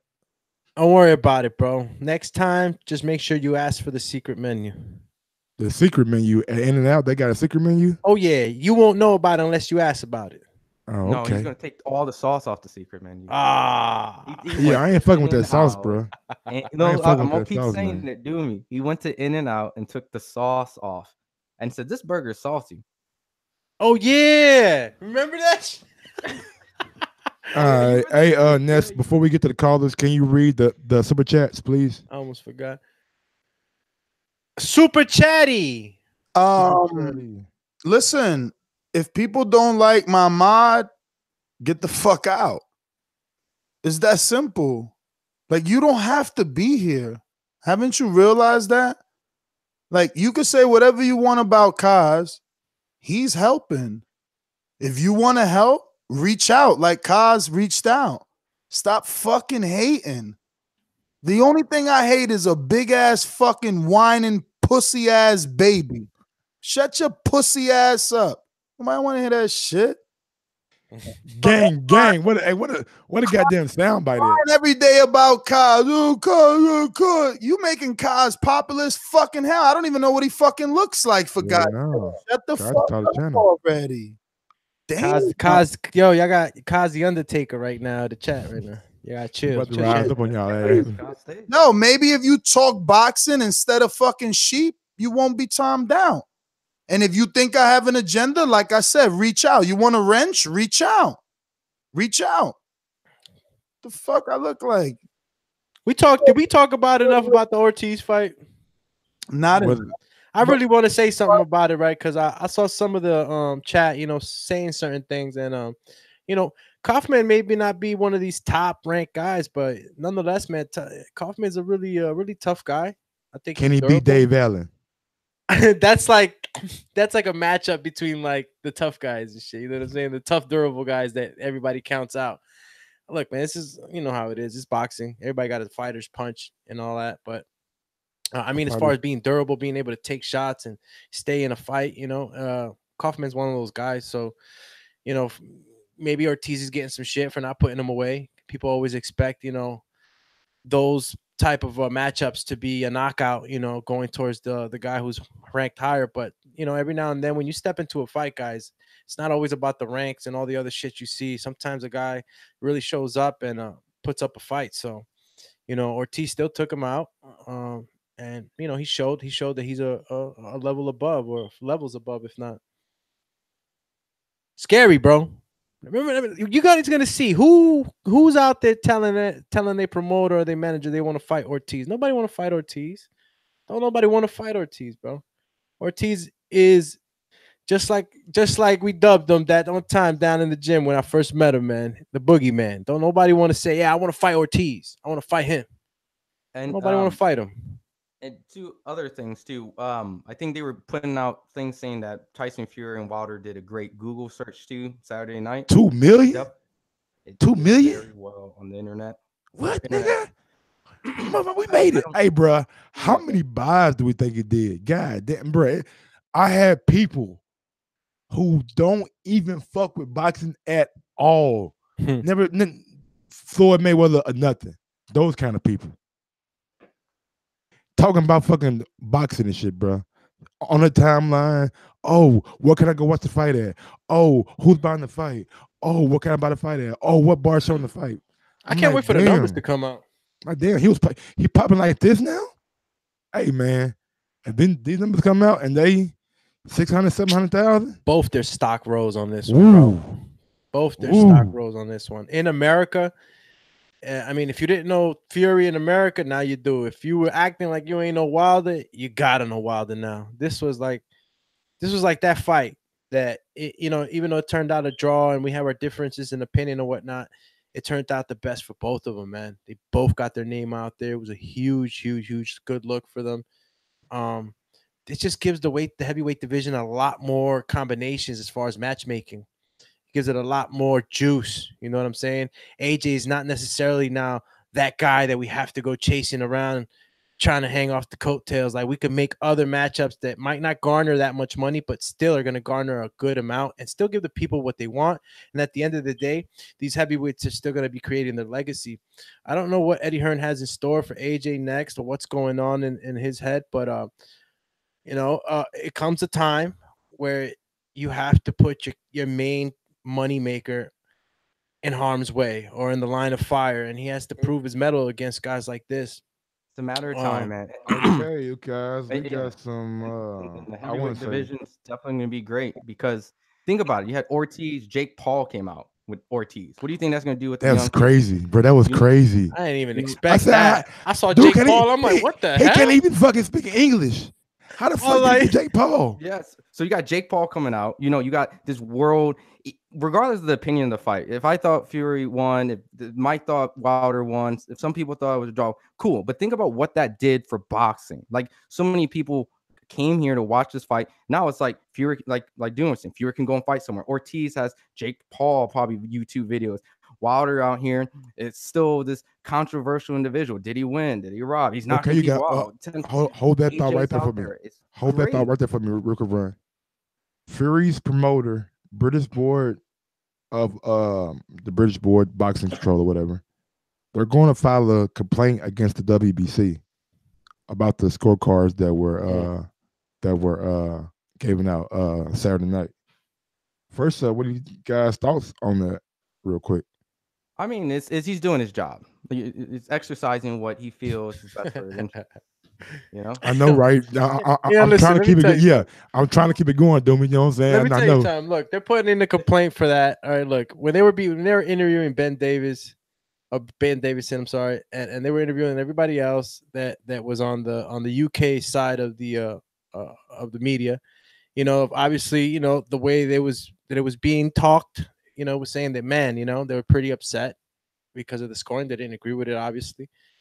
And I think that things are said, you know, initially after a fight and such, you know what I mean? But I'm pretty sure things will be talked about and looked at again. And then, you know, people kind of calm down. You know what I mean? Emotions will run high, especially when a lot is on the line like this. And like I said, everybody had their opinion. We have judges that are trained to do this.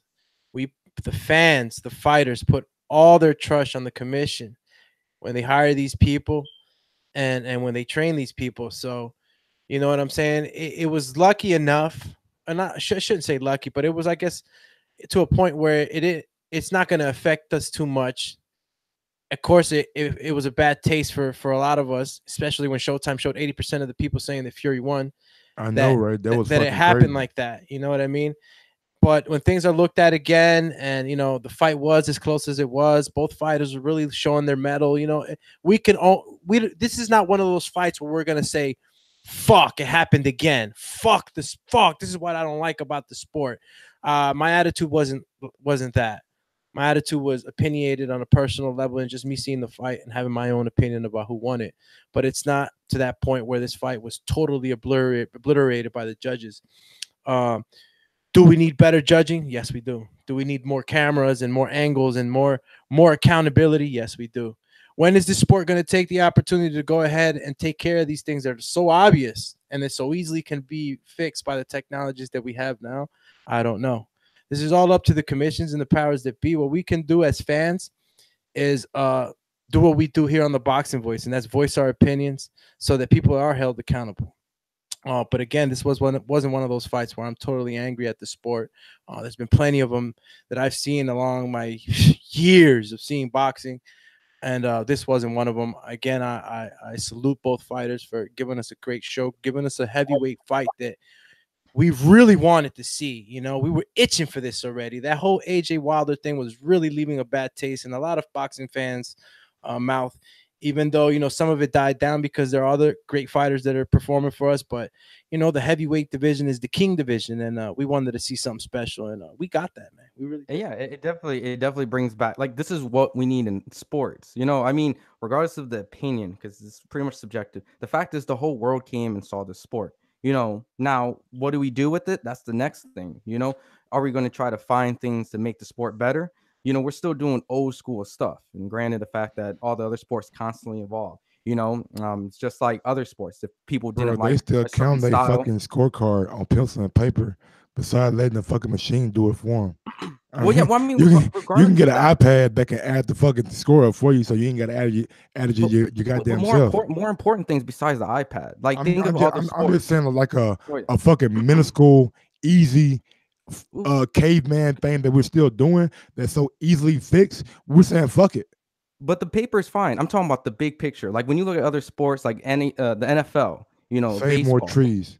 They change things to make things a little bit more pleasing or exciting or beneficial. Like, granted, the fact that if you don't like clinching or you don't like certain things, implement new things that can favor the fact that the sport can be better. If you, until those things are entered, expect those things. But we need to evolve on what's considered fair, what's considered right, and what's considered more entertaining. You know, we have to go and factor into the stuff in the sports. If you don't like clinching, maybe there's like some sort of crazy rule that's like, hey, if you clinch, you get warnings and stuff, and it makes things more exciting, you know, and you don't want to get disqualified. You know, those are the things that maybe can help the sport, as well as the things that feel corrupt. Maybe the judges are not allowed to sing ringside. Maybe they have to have TVs, you know, maybe they have to see the same perspective, maybe one ringside, one over here, many things, so that we can try to make this better for the sport, as well as the fact that more entertaining, more pleasant, because this is still definitely the other sport. When you look at all the other stuff, soccer, NFL, those tends to be all over the place. And these spectacles that happen, we have to capitalize on it. And you know, there's always the negative thing that comes out of each and one of these. So we have to embrace the positive things, because some friends that have never seen boxing with you hit you up. And you know, it's kind of crazy, because it's become a part. It's become a part of our boxing culture. It's become a part of what happens.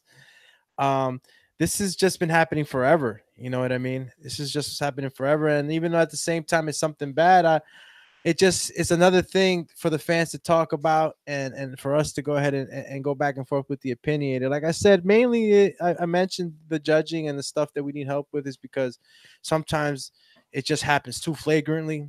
The margin is just too much, you know, in the unfairness. But this wasn't one of the fights. This definitely wasn't.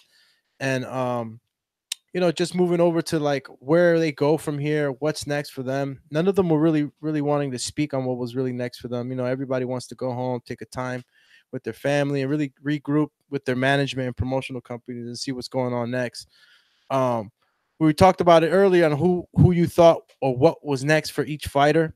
We got a couple of fighters out there that are available now. With Brazil, you know, Brazil's been hot and trying to get in the ring with Wilder. He wants his get back, you know what I mean? And it just it goes back to us analyzing what we can get from this fight from both fighters. Where do they go and how do they perform with these other heavyweights? You know, Brazil's a big guy. Obviously, you know, he was taken out by AJ, but how does he medal up now against a guy like Wilder or Fury? You know, being as big as he is too, seeing Wilder perform. And like I said, yeah, there's different guys. There's different guys out there for them. Who else can Fury fight? You know, is there a Sora out there for him? Is White open for him? You know, it's just so much going on. Who knows? Who knows what they do? There's one former world heavyweight champion that thought Fury won. Lennox Lewis. Only one? I mean, Lennox Lewis came out. I accept this Wilder Fury judges takes me back to my first fight with Holyfield. Just goes to show you how hard it is for a Brit to come to America and take someone's belt, even though that's what we clearly saw. Big up Tyson Fury, who never ceases to amaze me. Hold your head up high. Pow. Also, lastly, hopefully Anthony Yarde can get a good fight in the future. Man. He wasn't able to get a fight on the undercard, so yeah, that's there's more. I just saw Tyson Fury come back from drugs, depression, 2 years of inactivity, and massive weight loss to outbox the WBC heavyweight champion, who was gifted a draw in a rematch. I can only imagine that there will be even better prepared. Wilder Fury 2. Who said that? Lennox Lewis. Hey man, Lennox was pretty vocal about how he felt. Yo, you mad tight right now. Hey, whoa, B. Whoa, B. I ain't mad tight, B. Over there, Mike. Damn, why you giving hoarse? Why you giving Lennox hoarse? Tiny voice then? You making it seem like he's mad. No, but he was voicing his opinion, man. He was saying like, shit. I ain't British. I ain't got to go for what the fuck the British got. You know, you was trying to do the British. He was trying to come on now. He compared himself. He even said it. Don't stop it. Hey, listen, man. He got beat up. All right. Lennox said that Wilder you see his lost, face? Did you see his face? Mm-hmm. Do that look like a winner to you? Whose face? Tyson. Tyson. Yeah, Tyson looked like he was the one getting peppered, but it goes again to what I said. Bags a day. Holy. Hey, what? You said his punches had a bigger effect on him. Oh man, I'm jet lagged. I'm a motherfucking Wilder fan, and I ain't fucking around. All right, let's get to these callers then. Let's do it. Let's go. Hey, sponsors. Your sponsor first. These calls are brought to you by El Camino Electrical Services, experts in electric vehicle charging stations. For consultations and turnkey installation, visit us at elcaminoelectricalservices.com. Javier, the mastermind on Skype. Talk to me. Yo, what's up? For everybody who talks shit about the attendance, that shit was packed. By the time I got to Wilder and Fury, that shit got packed. The crowd was lit too, by the way. That shit was lit as fuck. I'll say it was a pro UK crowd, to be honest though. Like, it was Americans that were supporting Fury, which is usually what our country, we usually don't support our fucking guy. But I had it for Wilder, bro. I judged it with a guy next to me. He was a seat next to me, right? And we was going round by round saying who we thought won. I gave Wilder like the first 4, then Fury won the rounds leading up to the knockdown. The first knockdown. Except for one. The 7th round, Wilder won that one. Then they got the knockdown with Wilder. Fury won the next 2. And then we got another knockdown with Wilder. So, I mean, I got Wilder winning that.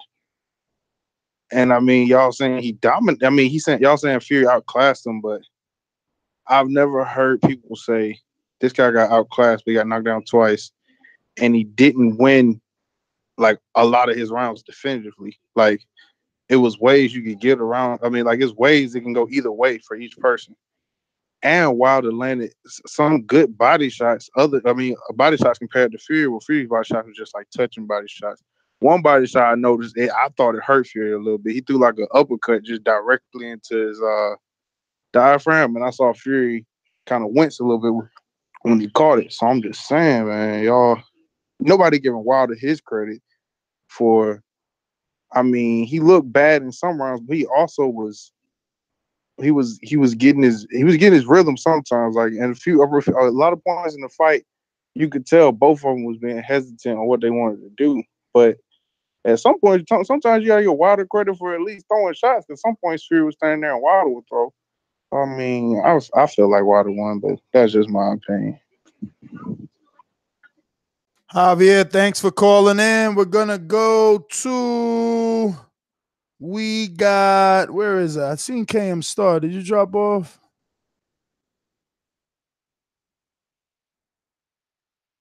Oh my God. There's so many people. But I lost. Did I really? Oh, there he goes. All right. Our ringer, KM Star. Sorry, rough start there, brother. Rough start. So many numbers. It's hard to find everybody. What up, KM? It's funny. Yeah, what's up, guys? I know you got a lot of callers, so I'll try to run through it really quick. I missed the first 15 minutes of the show, so I'm not sure if you commented on how hard it was to actually get the fight with this streaming channel. Actually, I'm already a Showtime Anytime subscriber. I went in there. There was no place for me to see a link to the pay-per-view event.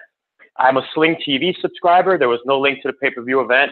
I had to actually re-sign up for regular Showtime app. I paid, and then I was watching it on my damn computer for a while because on the actual version of the app on my television, again, there was no place where I could just click and see the pay-per-view event.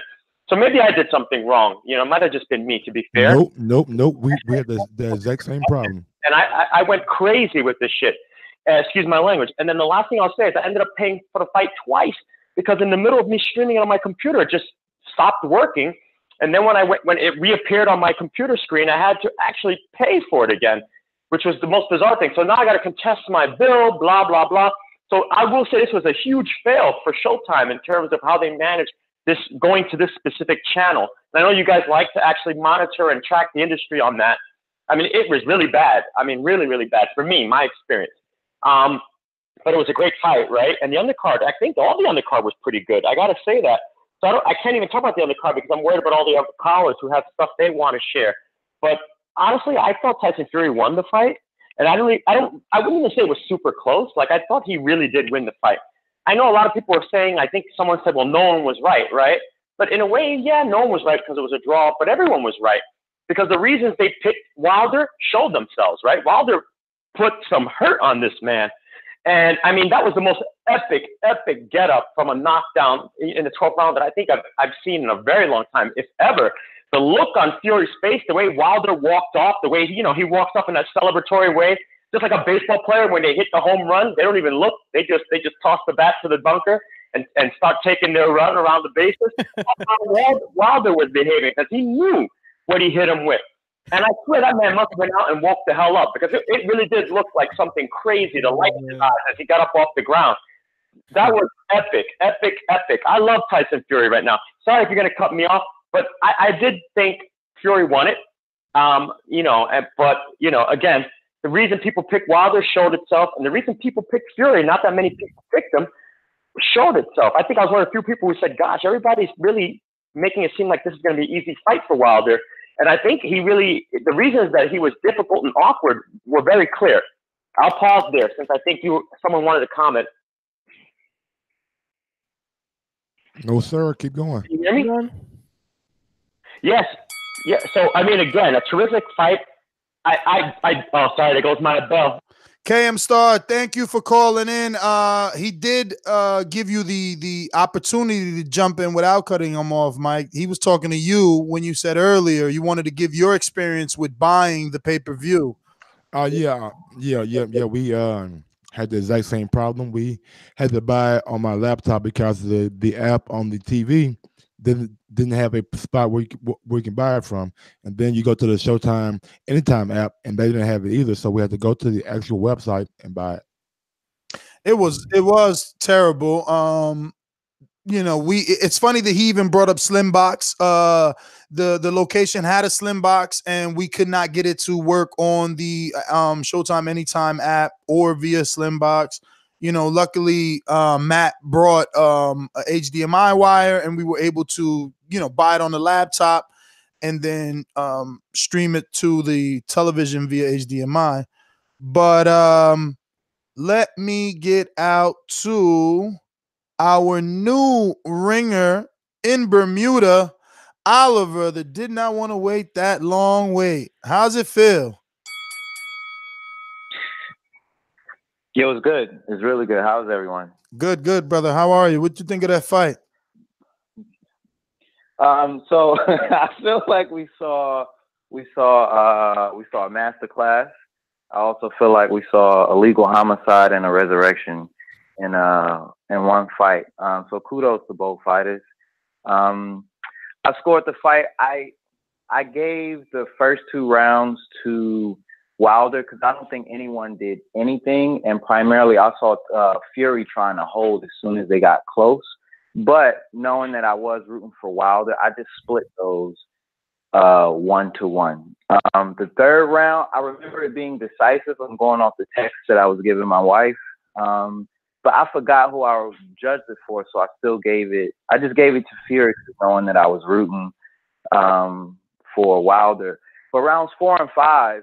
I don't know what the fuck is wrong with the Showtime folks, but Fury visibly took a break. Like, I thought he was going to start the gas at that juncture. And so I gave those rounds to Wilder. After that, I thought all the rounds were decisive. Obviously, the knockdowns. Outside of that, I thought Fury won those. And so I just really feel people need to just go back to math class, because after the 2 knockdowns, Wilder only needed to win 3 out of 10. And in the first half of the fight, there were not that many decisive rounds. It just wasn't that way. They were trying. I think Paulie even said, like, the 3rd or 4th round, yeah, they're still trying to figure each other out. You know what I'm saying? So I just don't understand this this robbery talk. I thought it was a dope fight. And also, if they want to talk robbery, they also need to talk about how long it took for the count in the 12th round. You know, so I just feel like it just needs to be equitable. I feel like I was giving Fury rounds where I thought Wilder won early in the fight, but I scored it a draw. I scored it a draw. Also, it's a real. I feel like Showtime was rooting for Fury so they get the rematch. That's the way the commentary sounded like to me, and I feel like there's a big issue with Americans supporting Americans. Like, fuck Floyd. He even had the same attitude towards Andre Ward when he had a close fight. You know what I'm saying? But if anyone brings up his first fight with Castillo Jr., it's problematic. You know what I'm saying? So I feel like American fighters they need to support each other. You know what I'm saying? And I feel like the network was gunning for Fury to win as well. But overall, it was a dope fight. And Wilder needs to act like he won the fight. He needs to act like Andre Ward after the first Kovalev fight. Because I went over. I just want to say this: Fury is still. Well, Oliver, you are a ringer. Push one. Okay. So you can't punch after the bell. You got to respect the rules of engagement. But thanks for calling in. And don't take it personal. There's just other people just like you that are ringers that are waiting. Going out to New Jersey, our ringer. I mean, talk to me.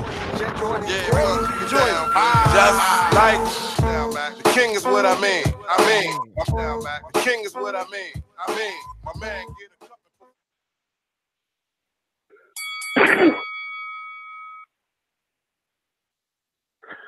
Yo, shout out to TBV. It's been a long time.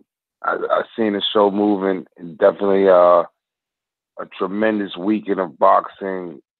Prayers up to Adonis Stevenson. Let me start with the Wilder Fury joint, man. I think, pardon my voice, shout out to Purple Punch, but I had a little cold or something, but people need to understand that we saw the best two heavyweights doing the best at what they fucking do. Wilder's power was on display. Fury's boxing was on display. And the caller before, shout out to Homeboy, because I'm a boomerang, you know what I'm saying? It's the same status, but a different echelon. But it was because he mentioned Andre Ward and Kovalev, but Fury was like White Ward. If he ain't get knocked down twice, he might have been the white Andre Ward, man. I'm gonna say that. Now, with Wilder again, homeboys. Shout out to what's my man's name? I don't want to be disrespectful. What's my man's name? Oliver in Bermuda. Shout out to Oliver way out in motherfucking Bermuda, because again, he put the calculations on it, but I'm just looking at it off the visuals as a boxing fan, as an aficionado. If you looking at it and you saying, damn, Wilder, he threw a couple jabs. He didn't go to the body like I would have preferred, because if he would have went to the body and did a couple things, because he couldn't, because Fury was boxing and he was doing this thing. They both did the best at what they do. So you can't, you can give Wilder the fight because he knocked him down twice. And I think sometimes, it was the gimme part of it, of Fury getting that split draw the way it was, but it's worth it, man, especially when we talk about, we don't like to talk about the technique of it. When we talk about the technique of it, again, that's what the fight boiled down to. But if we talk about the politics of it or the business side of it, I think it's a great rematch. They got to do the rematch in the UK. This time they got to put Dillian White, you know what I'm saying? Unless he, is fighting Joshua soon. They got to put him on the undercard. I wouldn't even give a fuck if Dillian White and Wilder fought at this point. But Wilder, I think, got to go over to the UK, and he got to work on some boxing. Fuck all that motherfucker. He down in the lab in Wakanda with his little sister working on some fucking secret techniques, nigga. You better get back to the stick, nigga. Get in front of the fucking pads and work on the stick instead of all that wind them up. You know what I'm saying? Shit, man. I mean, thanks for calling in. My boy Stainless. I seen him in here. Did he jump off? Jumping. So many people. Yo, I know everybody. Yo, everybody should be calling in right now. You, Hey, man, everybody got the itch, bro. Call in. Got Because the I know a itch. lot of people got a lot to say, man. I'm listening, but a lot of people were saying, yeah, it's gonna be an easy knockout for Wilder. Yeah. Look at him, he fat. Yeah, he hasn't fought real people. Yeah. Where y'all at? Where y'all at? Call in. Talk the shit y'all was talking. We going to Rafi in the UK. Oh shit. Yes, Ness and the crew. Ness, you're on Doomy and Ron's ass about the scorecards, but did you have a scorecard, bro? Yes, sir. You did have a scorecard. Yes. Where is it? I didn't see it. Where the fuck's the scorecard, bro? I didn't see you marking. I didn't see you marking any. Get him, Rafi. I don't believe that. I saw you on the video doing my chatting. You didn't have no scorecard, bro. You didn't have no scorecard. But anyway, let's get into it. Yo, Rafi, you think you got that off? Yeah, man, you didn't have no scorecard, bro. You didn't have no scorecard. Wait a minute. What if my scorecard's in my head? What if I know the rounds that I've given Wilder? He just grabbed a piece of paper, went 10-8, 10-9, 9-9, 10. No. Yeah, that's bullshit, bro. You didn't have no scorecard. I watched you chatting about. Oh my god, bro. Yeah. Funny. Round 2, round 9, and round 12 were the only rounds I gave to your boy Wilder. That's crazy because I gave him 1, 2, 3. You see what I'm saying? It's subjective. I gave him 1, 2, 3. I know it's subjective, but Fury ran a masterclass that night. He put a clinic on Wilder.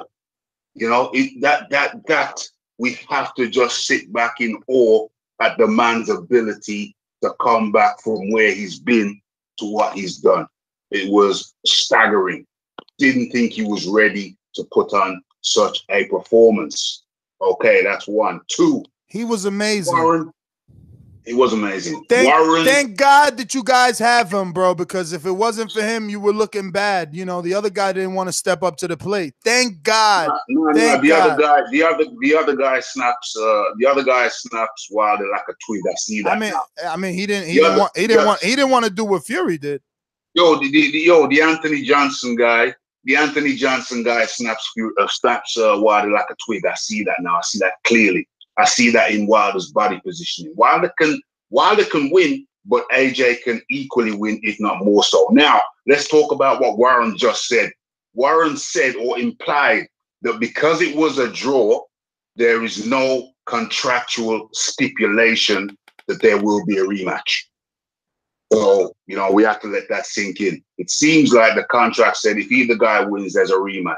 But now it's a draw. It seems that Wilder is not contractually obliged to fight fucking Fury again. Rafi, yeah. that was the same argument with Canelo, bro. Like that's not like them pulling a fast one. I think that's just typical. No, I'm not saying it is them pulling a fast one. I'm just pointing out to a lot of people who don't know. I just seen an interview with Warren, and he's just implied that he hopes they will agree to a rematch, which clearly implies that there is no rematch fixed in stone with the draw. There would have been if either man won, it appears. But now that it's a draw, it appears, and you keep repeating that word, but that sounds like you're assuming. No. I said it's implied. I said Warren clearly implied that he said he hopes they can arrange a rematch. So that clearly implies that it is not contractually stipulated that there will be a rematch since it's been a draw.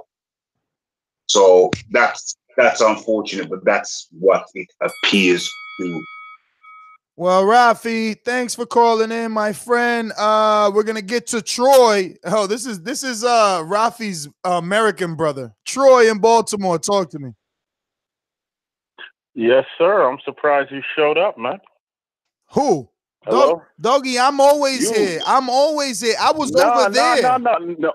Yeah, listen. You started the time and give me my time. I figured you be in Bama somewhere with your boy, rubbing his feet and hands, telling him wrong. it's okay, it's gonna be all right. You figured wrong. I see that now.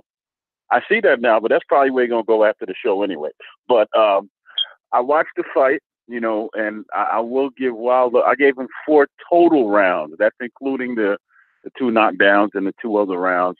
What rounds? What rounds that weren't the knockdown? I don't have time. This is crazy. For all of that, man. I only got 3 minutes. This is crazy. I'm stopping the clock then. I'll stop the clock if you can answer it. I'll stop the clock if you can answer it. Good. I wish I could really answer it because I don't know the All number you of rounds. I fucking just know that I liars. gave him 4 total rounds because I did watch the fight. I have a better eye for you.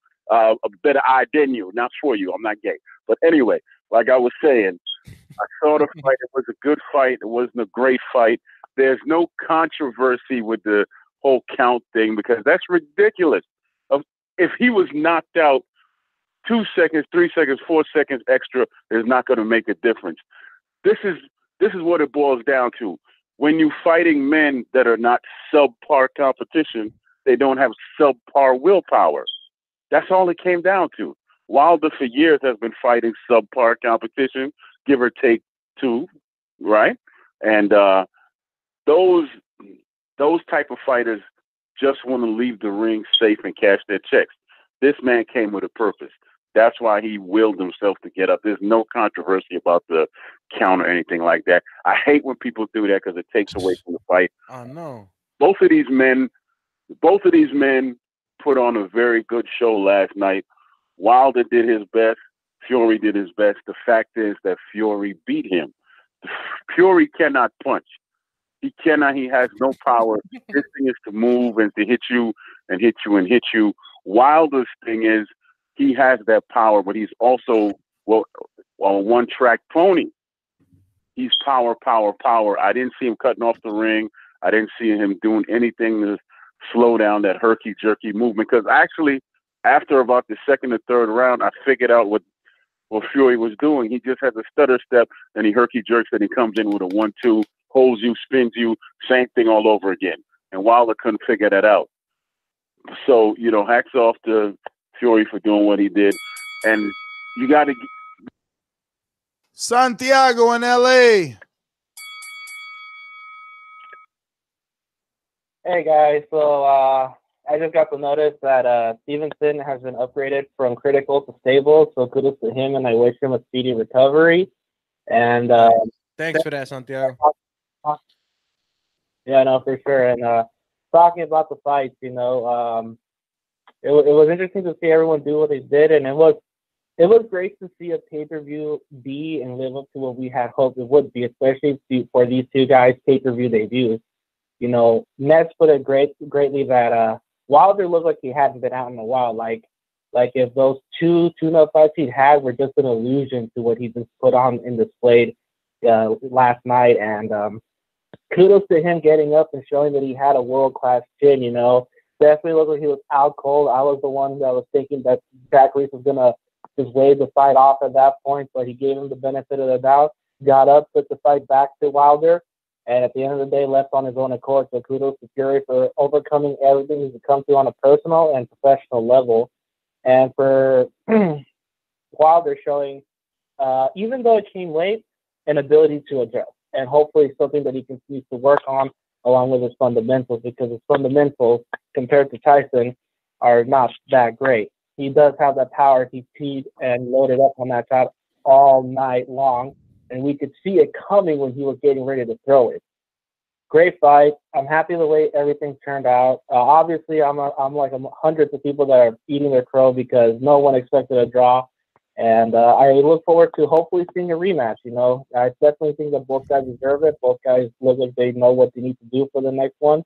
And we can only imagine what a rematch would look like down the road. That's pretty much all I really do have to say. If any of you guys have anything you want to ask me, feel free to shoot. Otherwise, that's my call. I have a question. Shoot. It's only one to stroke my own ego, but that's okay because we all know I'm narcissistic. Santiago, where'd you watch the fight? I watched it with you, Casual, Mike, and everyone here from the West Coast at the viewing party. And like I said in my last-minute call, too, if I wasn't watching it with you guys, I would have definitely watched this in theaters, and I can only imagine what that must have looked like in IMAX. Santiago, you live where? Not your address, just your state. I live in California in the city of Los Angeles. Okay. Last night, when the fight was over, what did I say in terms of dollars and cents? Help me out here, buddy. Come on. Come on. Come on. To be honest. Jesus. To be honest. Yo, to be honest, dude, so I don't. You don't remember about the $10 bet I made on a draw? Oh no, that I do remember. Definitely, you were the happiest man in that room. Whoa! I wasn't that happy. I wasn't that happy, but yeah. All right, no. I'm just saying because there's a large group of weirdos in the chat that's saying that I'm making it up. Can you believe this? Oh no. For the record and for clarification too, because believe you me, I'm an honest fan. Ness did bet those $10 on the draw, and even though he wasn't as happy as I make him out to be, he was very happy to know that he actually won that bet, even if it was only $10.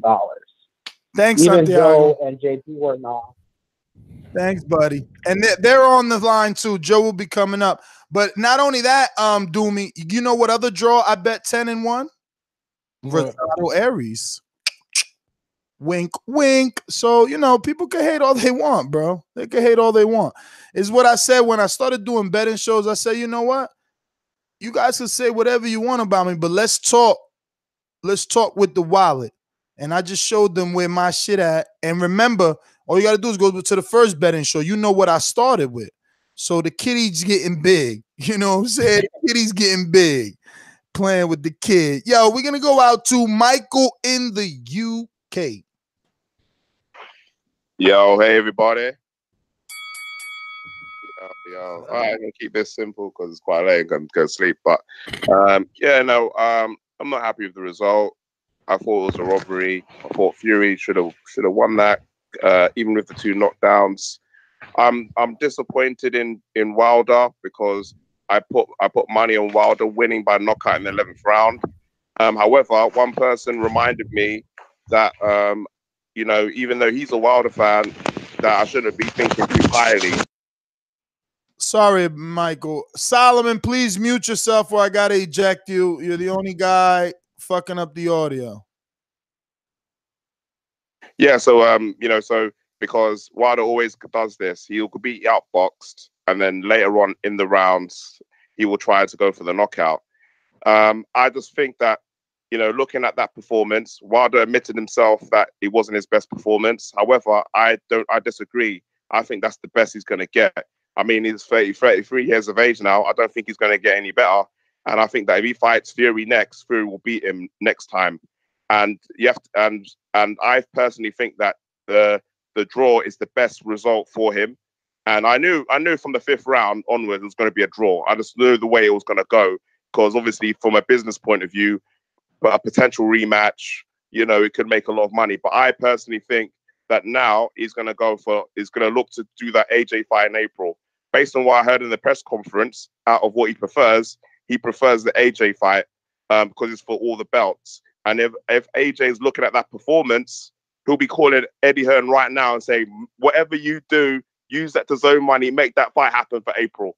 Because I don't think either one of them will be wanting to fight Fury right now. Because Fury, you might say I'm an AJ protector, but I'm keeping it 100. Fury's the best heavyweight in the division right now. That's just my call. That's my opinion on it.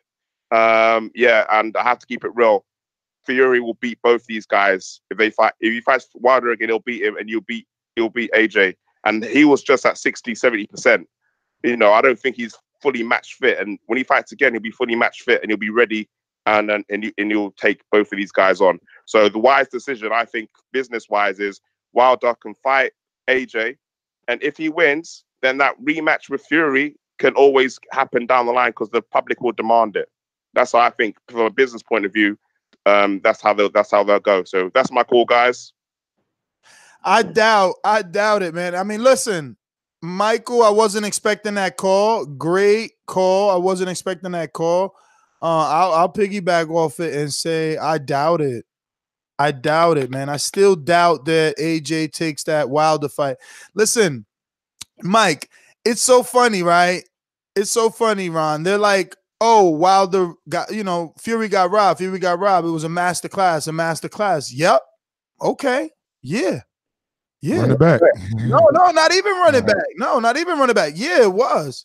And Fury's also the man that beat the man. He also did the same thing to Vlad. And Vlad fight was boring. We were excited with this fight.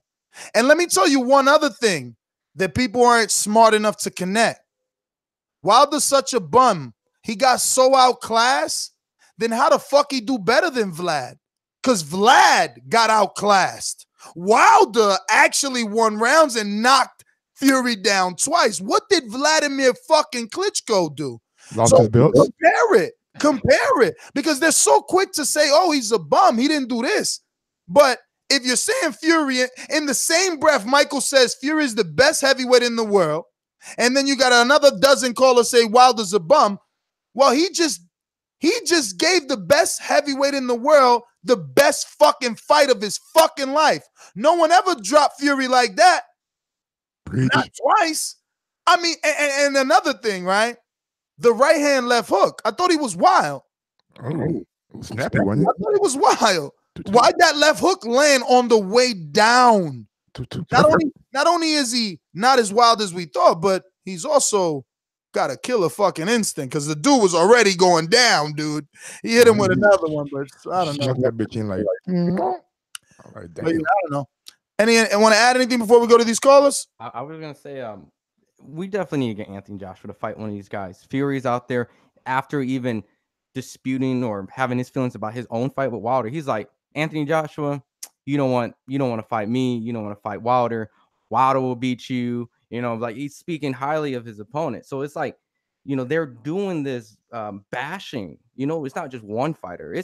They're teaming up in a ring after their fight. And if Eddie was smart, saying these things. So Anthony Joshua, definitely please fight Fury, Wilder, fight one of these guys.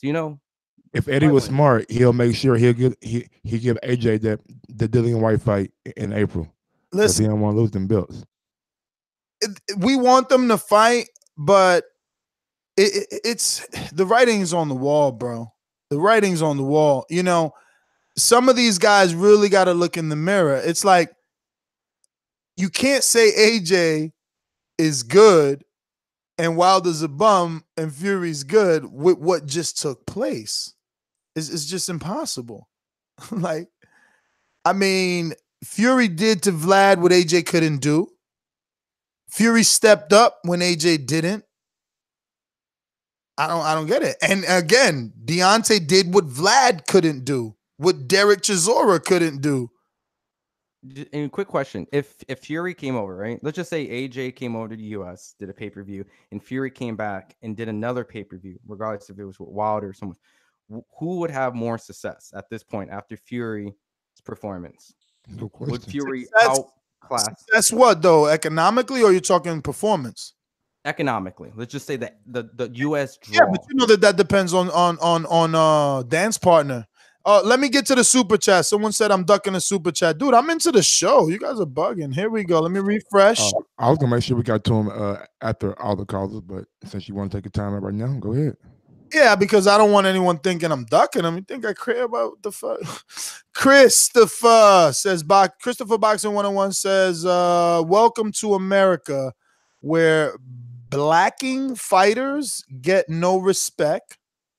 Shout out to Floyd, shout out to Ward, shout out to Wilder, knocking out two kings.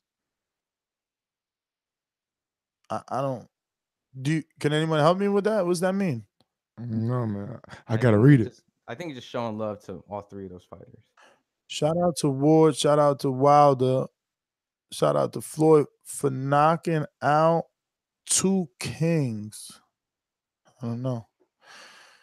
Follow up with a regular one. We'll see if you can help us. Ness, antagonist off the bat. Relax. Take the L. He has been taking the L all day. Like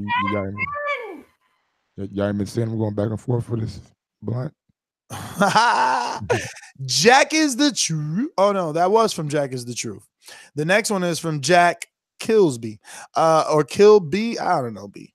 Something. Jack. Paulie Malignaggi, the best analyst in boxing from Ness' own mouth. Now today, he knows more than Paulie. Shaking my head. What does that mean? I don't know what you mean. Paulie had a video where it says he rips. Nah, I seen it. I ain't watched it yet. I ain't see, actually. I don't know what you was gonna say. Say what you was gonna say, because I seen something where Paulie was flipping out on the telecast. It was like an Instagram clip about the judges. Of him on the telecast, you know, saying that he can't. He's like, yo, I can't even think right now because of what's going on. But I haven't gotten to see it. I just heard that. So much. It's like, bro, I'm flying 6 hours. You know, getting from airport. I got to rebuild the studio. I got to set up the show and find all the shit you want me to talk about. Like, fuck, help a brother out. I was gonna catch up on some videos and post-fight shit from last night, tonight after the show. So, dude, I downloaded the entire. I went YouTube Red, which I was staying away from. That shit is expensive. It's getting canceled today. Okay, they got me for that 15, but no more. So I bought that to download the press conference. So on YouTube Red, you can download shit. Hell yeah. I got a family pack of YouTube Red, but I don't think I have any more room. That's cool. Well, if anybody else got a family pack, put me on $15.99. That's crazy. They don't even got it at $14.99. It's $15.99 for that shit. It's like 22. You can get 6, so like you get your whole fam. Dude, I'm not trying to pay $22 a month to watch free YouTube. I know, like, I was thinking, like, damn, ain't this shit just like free? I know they fucking and listen. My nigga, it takes me like $20 to download the video because look, I downloaded the fucking press conference and fell to sleep. Ness, you need App Valley. I'll tell you how to do it after. Yeah, I need App Valley. Let's get to these super chats. We got another one from Jack is the Truth. Mike, I know you always keep it 100. Tell Ness, please. Tell me what. Oh no. Bomb Squad! Joseph Rodriguez, I'm a Wilder fan, but he only won rounds 2 and 9 and 12. Ness, stop thinking with your heart. Every time Wilder had a positive, Fury answered. All right, now look, this is what I'm saying. He said 2 and 9 and 12. I'm not even going to get into anything further than everybody that knows me knows I didn't even give him round 2. What I keep telling people is, yo, Tim Smith stopped me on the way to the fucking, we were on the same plane and said he was first class. I wanted to cry. And they split us up. I felt so segregated, Mike. It was like, no, you're group B, you're that way. And his group in first class was totally split, like obviously, because the plane is so big that they're all the way, they don't even need to be in the same room as us. It was ridiculous. But he's like, how'd you have it? And I told him, 1, 2, and 3, I could see you giving it to Wilder. But if anybody wants to argue, I could see them giving round 2 to Fury. But this is what I'm saying. People are like, no, he put him as the class. All right, what rounds did he win? My man's saying right here, obviously he won 9. I didn't give him fucking number 9. You see what I'm saying? I didn't give him 9. So if you got him giving him 9 and I didn't give him 2, but you giving him 2, but I gave him 1 and 3, and he got the knockdowns, like, stop it. It's a fucking draw. It ain't a robbery. Bugging. But next one goes to Jack is the Truth. Jack. Shout out Jack. Jack from the Titanic. Jack is the Truth. Yo, Mike is Alejandro. Who's Alejandro? Alejandro. Maybe the guy from HD Sports. Hey, shout out to HDZ Sports, man. Apparel. We met them at the Wilder Fury weigh-in. And listen, you see, because text always gets misinterpreted, right? He was hitting me up, and I told him room is limited, but I never say he can't come. You know what I'm saying? You just needed to bring your own chair, right, Mike? Absolutely. But Alexander Wilson says, promotional malpractice alert. You could not order Wilder Fury on Sling TV, the largest internet-based live TV service. You could order Canelo Triple G on Sling and the next UFC pay-per-view. They are leaving money on the table. I agree. Look, we had a shitty experience. I was on Mike's ass. If anything, Mike is going on. He went back home telling people like, yo, that dude Ness ain't shit. At 10 in the morning, I was already like, yo, Mike, order the pay-per-view. Mike, make sure this shit work. Mike. And sure enough, Ron, everything that could go wrong was going wrong. We was nervous as hell until we wasn't fucking nervous. And we was nervous. That's terrible. I mean, bro, I knew this shit was gonna work on the. I told you, like, bro, I can buy it on my my laptop. Yeah, you could buy it on your laptop, Mike, but we didn't want to watch it on your laptop, Mike. I know, so he called Matt and said, "Hey, man, just bring an HDMI cord." And there wasn't nerves, like I mean, we could went to the damn Target and got an HDMI cord. No, you should carry a Mike Chromecast. needs to solve it all now, Ron. I mean, shit, it's a Target. We in LA downtown, where a Target is like a half a block down the fucking street. Do this. Look, get a Chromecast or bring an Apple TV. Just travel with the Chromecast or something like that, so that you can always just send Pop shit to HDMI and send shit to the TV. Okay. I need to get a new Chromecast. I don't know if it's my Chromecast or this old ass TV in the office that is not working properly. But very good super chat there, Alexander Wilson. Very good super chat because it had me frustrated. Okay. The fact that I tried to get it on my own Showtime app and couldn't get it on the phone, because it's like Ron says, like, I got Apple TV, you know what I'm saying? And I got smart TVs. Let me buy it on my phone and sling it to my TV if that's what I want to do. This way, if I need to run downstairs, I'm still watching the fucking fight on my phone. Come back, sling it back to my bedroom TV, sling it back to my office TV. You know what I mean? But they dropping the ball. I agree with you, Alexander. We got some more from It's Tito Voss. Tito Voss, what it do? I like that name. It's Tito Voss. I fucks with the bronze bomber, and he didn't put fucks. He put fucks. Like XX. Yeah, real shit. Yeah, with the bronze bomber, but Fury outboxed him. Charlo called it a 19 count in the 12th. Charlo called it a 19 count in the 12th on a live IG. Prayers to Adonis Stevenson. Smash that like button. No lie, I just like watched the video and counted it. Fury was on his feet at 12. I mean, so shout out to America because Malik Scott was on his feet at 9 and got counted out. Oh wow. Yeah. That was versus Chisora, I believe, in the UK. DJ Slowpoke Music, hashtag Fury won. Wilder didn't throw combos. That is true. He was looking for that right hand so much, and it was going right over the top. But he said it. He also said that in the post fight, like, yo, he felt like Fury had baby oil on. Yo, the man is admitting it was a tough fight for him. It was tough. You know, Fury put up a hell of a fight, and I'm glad that he did, bro, because everybody tried to count him out, you know, and think it was nothing, you know, think that this was a fluke, that he was here for money and that he was just going to take the money and get high. Look at y'all now, bro. That's why I love this sport. This shit brought him back. Like you guys talking about Undertaker, the sport brought him back just like he got up from that knockdown. Yes, that's impressive, man. That's impressive.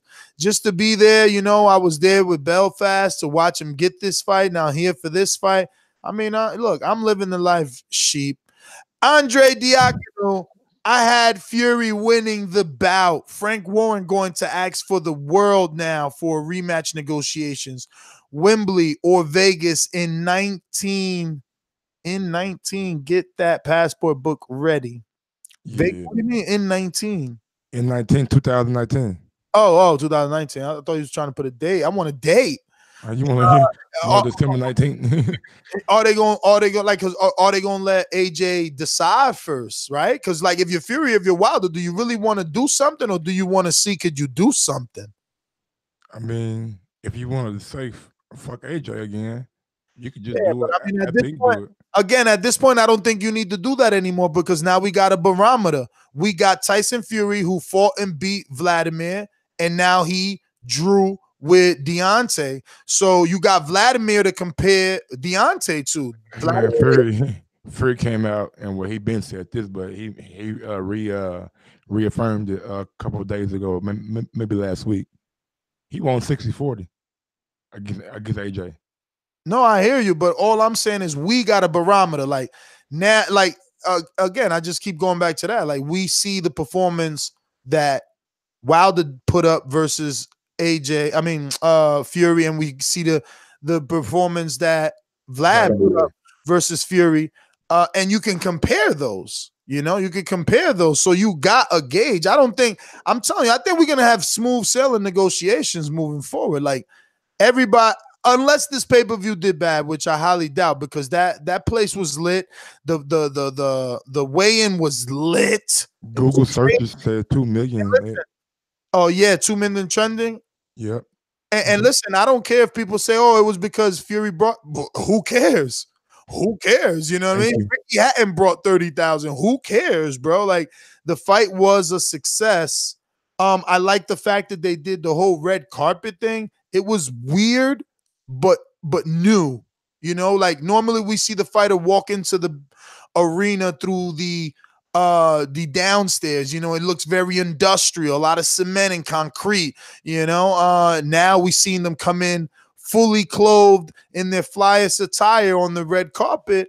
So they added a lot of different little nuances, you know what I mean? And it was only fitting. None of that mattered, right? Because listen, a man that is used to giving us glitz and glamour and fireworks is, again, Vlad, and he did not perform this way. I won't go back and watch Vlad versus Tyson Fury. Today is not the first time that I've said that. We've all said this. But I'll go watch Deontay Wilder versus Tyson Fury again. That was a good fight. It did have lows, though. That's why I don't like people saying, "Oh, he had this boxing outclass." Nah, what about the rounds where they were just fucking looking like they were jousting? It's heavyweights, man. The punch output is not jockeying for position throughout those first opening rounds. That's why those first opening rounds are so subjective. And that's the only reason why I gave him the Wilder, because of the body punching that he was doing, because of the movement that Fury was like kind of elusive in the beginning. And like you said, he wasn't necessarily like cutting the ring off. He was reaching with a lot of his punches. So. All right, let me get out to what I believe, if I remember correctly, one of the begotten sons here, Alex in Cuba by way of Canada. Yep, there we go. That's what's up, bro. What's going on, man? Long time no see, bro. What's up, brother? Yo, not just talking about those crazy fights last night. That's a good night of boxing, man. Good night of boxing. But hey, man, I just want to say this thing. Oh, it's funny to me, bro, because I'm the one that, like, I'm the Cuban boxer. I'm always on the bad side of this argument. But the same guys who were Golovkin fans talking bullshit about Mexican style are the same motherfuckers that are mad at the Mexican judge for having it for Wilder, who moved forward the whole fight. I don't get it, man. It's the exact same guys, bro. You can see their comments. It's the same guys who commented that, oh, Golovkin moved forward all fight. This guy was just back on his back foot. He's not doing enough. And even no activity. And they said that was enough for Golovkin to win. But here comes Wilder throwing more punches, moving forward all night. And this guy is just on his shell, moving back. And a Mexican judge gives him the round, and they're mad at that judge, saying he was in the pocket. Bullshit, bro. I had Wilder winning too. Like, if you give him 3 rounds, if you find 3 of those rounds that were knocked down close enough to give Wilder, the 2 knockdowns already give him the draw easily. And I think that's all I gotta say, man. And King Kong's gonna get a rematch soon and whoop some guys, bro. He looked great. Alex, thanks for calling in. Awale in the UK, talk to me.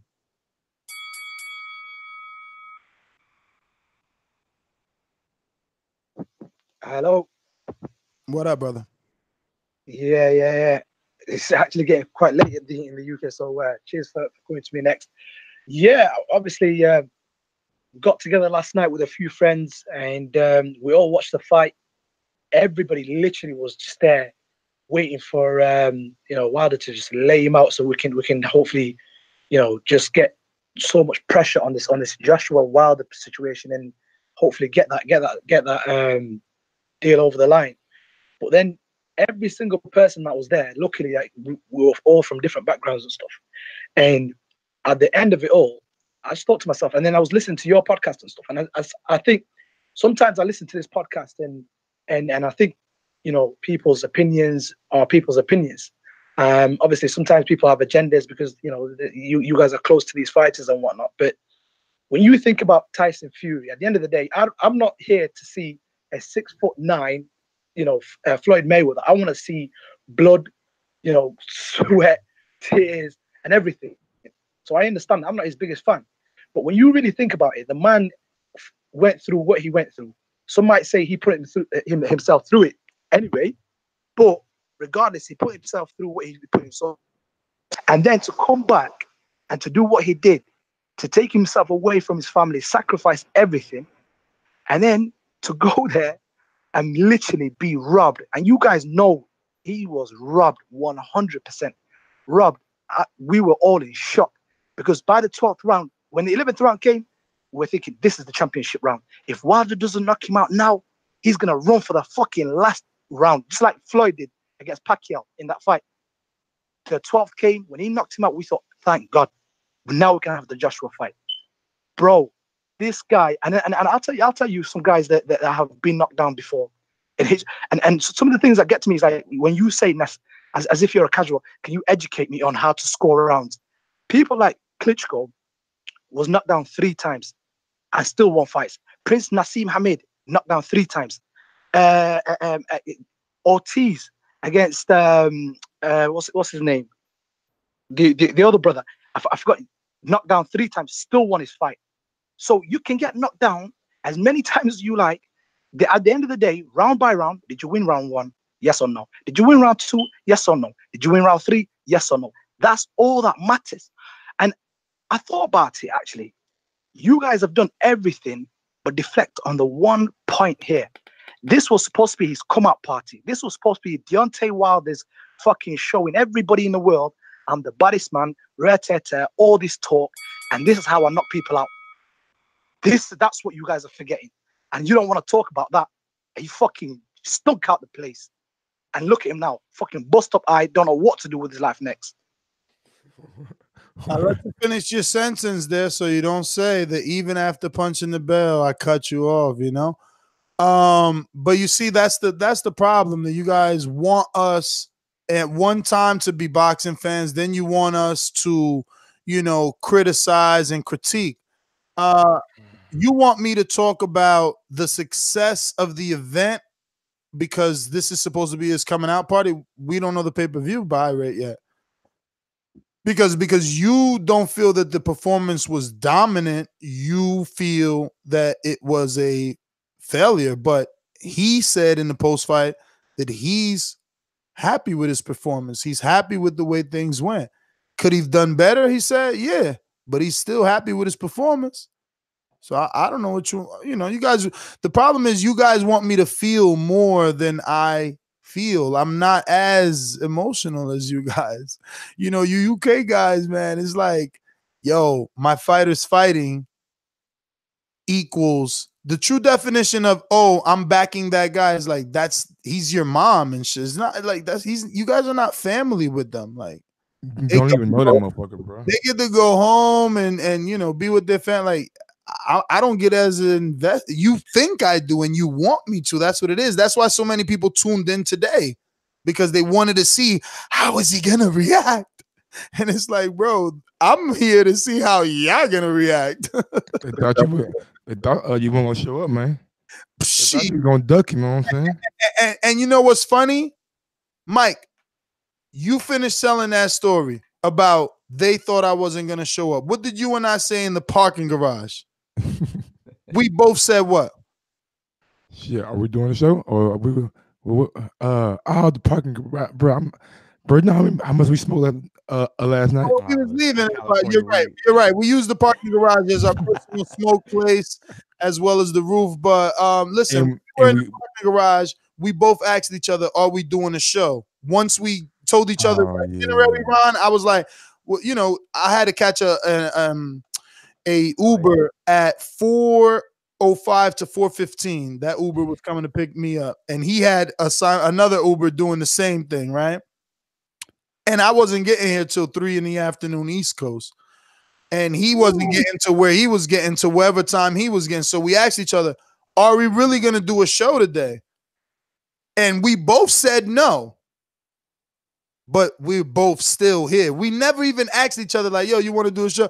I just put in the chat, like, yo, we going live. He was like, I'll be there in 30 minutes. And then you popped up like, yo, we just love this. I mean, people want me to hate it. I don't care what the outcome is. I still what time we go to bed last night?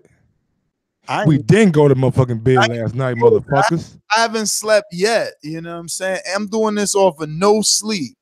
Well, I mean, I did, you know, I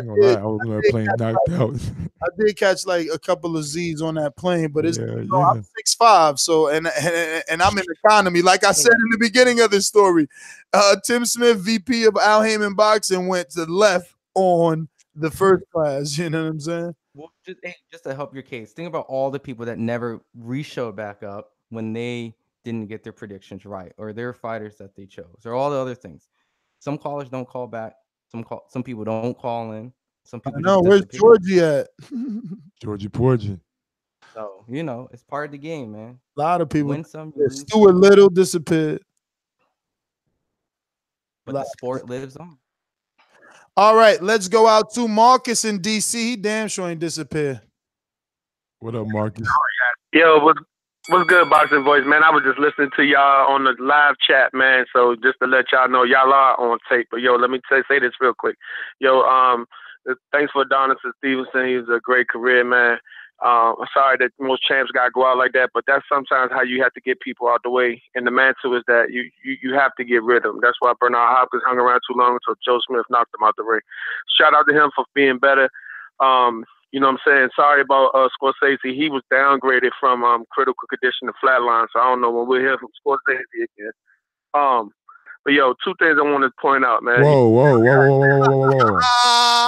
Yo, that ain't serious. That's a serious joke because he's such a big ass Adonis Stevenson fan. Talk about Adonis Stevenson curse. I know exactly what you're talking about. See, this is why he got an award in 2016 right there. You got to be fucking sharp. You get an award on TBV. Shout out to Marcus, man. Damn. Yo, but what I was saying is, man, the spectacle, I had said before, man, yo, the spectacle of boxing is live, man, but the sport is dead. We gotta do like other sports, man. When we see things that aren't helping our sport, we gotta change it. We gotta go back to 15 rounds. You know what I'm saying? When we get to these premier fighters and the elite level fighters, you know, it's hard to disseminate who wins sometimes within 12 rounds. Personally, I have to watch the fight again because with so many people saying Fury Wilder won, I really got to go back and look and see what I saw. I mean, I looked at a couple of stats earlier. I know that Wilder was missing a lot of times. He was doing the same thing. He was stepping in, one jab, try to throw the right, stepping in, one jab, try to throw the right. And it wasn't until he started. If you look on the on the chat, I was saying that until you throw a combo, he's not going to hit Fury with the first two punches. He's going to hit him with the third or the fourth punch. If you look on the chat, that's what I was saying the whole time. He has to learn distance. And the thing I was wondering, I said, damn, what his corner kind of disappointed me. It let him down. You know, I really think this the last couple of fights is his pure athleticism bailed him out in both times, you know, because I really thought Fury was I was really feeling disappointed. Like, you know what I'm saying? We weren't going to see the AJ and Wilder fight because I really like that. Tyson Fury, shout out to Tyson Fury, man. I have a new respect for Tyson Fury, man. I thought he was just this big lumbering bum. I thought all that double jab, that shifty posturing and all that shit that he was doing the Klitschko that made Klitschko keep his hands in his pocket. I thought Wilder was going to shoot the jab straight in his face every time he did it, but he didn't. And it made me say, you know, a lot of times people used to say when Mayweather was fighting welterweight, he's small while people just don't rush him. But the reason is obviously because he can pop a little bit, you know what I'm saying? And so when I was looking at what Wilder wasn't doing it, and it happened to both Klitschko and Wilder, I said, and I saw what it was that Fury can pop a little bit. You know what I'm saying? He not just a gumball in there where you could just walk straight through him. So the reason why Wilder had to put his hands in his pocket a little bit because he was popping him, right? So he needs a better trainer, man. And last thing, let me just punch over the bill real quick and say this about Jarrett Hurd and what's going on. Look, I used to think Jarrett Hurd wouldn't be able to beat Charlo, man, but I think Charlo got his hands filled with Jarrett Hurd, man. I'll call back another time to talk about it. Boxing Voice in the building, man. I'm out. Really quick, just the sport of boxing, I think it's the same time, everything's happening now.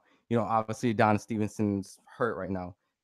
There's been over 500 deaths in boxing since like 1884, since they introduced the Queensberry rules.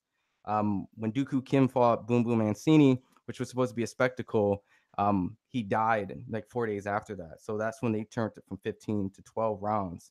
So what's so ironic about that is they had a fight back then that lasted 110 rounds. That was 7 hours and 19 minutes. And the ref had to declare that fight as a no contest because both men having to be 2 days and they couldn't come out their corners. They still couldn't get a decisive winner after 110 rounds. So I'm not saying they'll bring back 15. I'm not saying it's bad, but, obviously there's a lot of damage that gets involved with these fighters. Adonis Stevenson was a person who just, fortunately, hopefully is getting better. But when you extend these rounds, you extend the brain damage and you hurt these guys. So it's always tough as us, as, and enjoy the entertainment, but we also have to take care of our fighters. So I get it. I just want to second what Marcus was saying. Yeah, man, I didn't think Fury had power, but he does.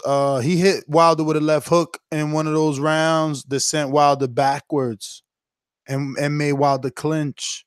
And like you mentioned, when Mike tried to act like Fury was just pity patting, he shut Wilder's eye pretty good. The double jab right hand, that was landing. Wilder was losing a lot of those later rounds. But numbers don't lie. With the knockdowns, it's easily could be a draw. We got a shitload of callers. So we're going to do a little run. So if you guys want to go get a drink or something, I'll handle a few of these guys. If not, you're there. We're all good. But yeah, we're going to go through a few of them really good here. In Skype, I'm going to try and get to who I think is long distance so you can get some sleep, buddy. Let's get to Vito. I know he's dying to hate.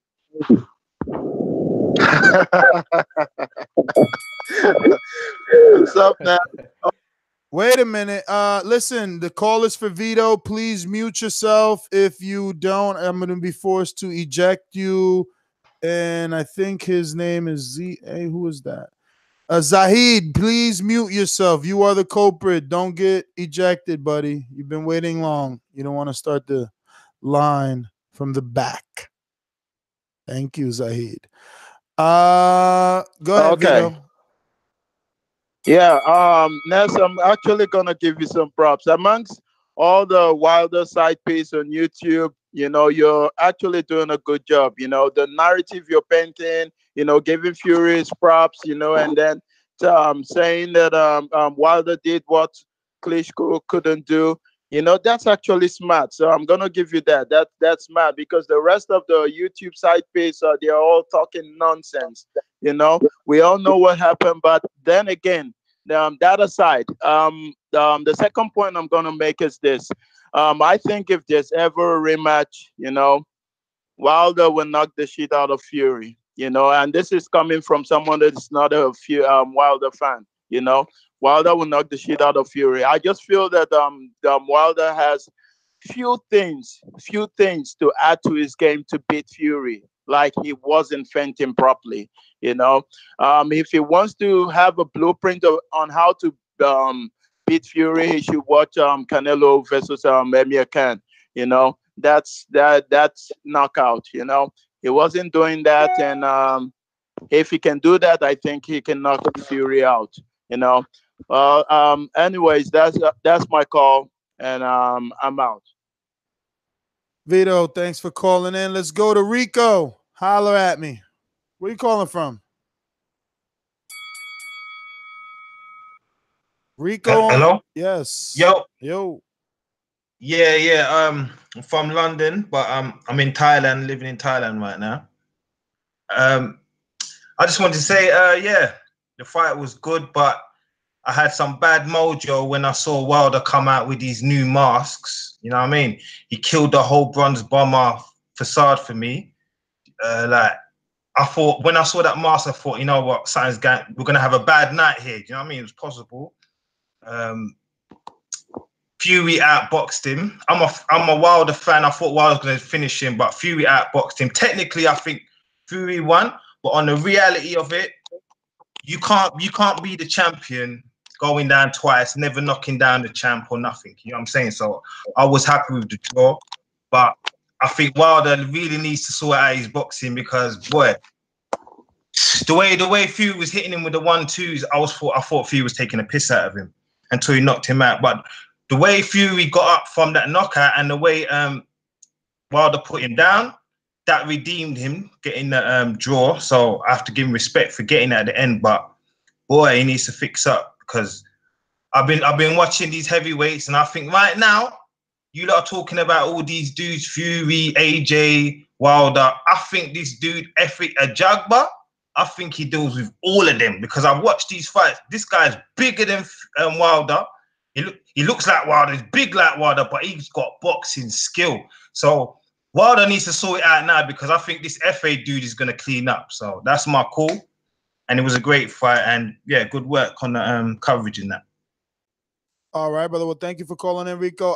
I'll just say FA is at least a year and a half away from talking about a Brazil level of fighter.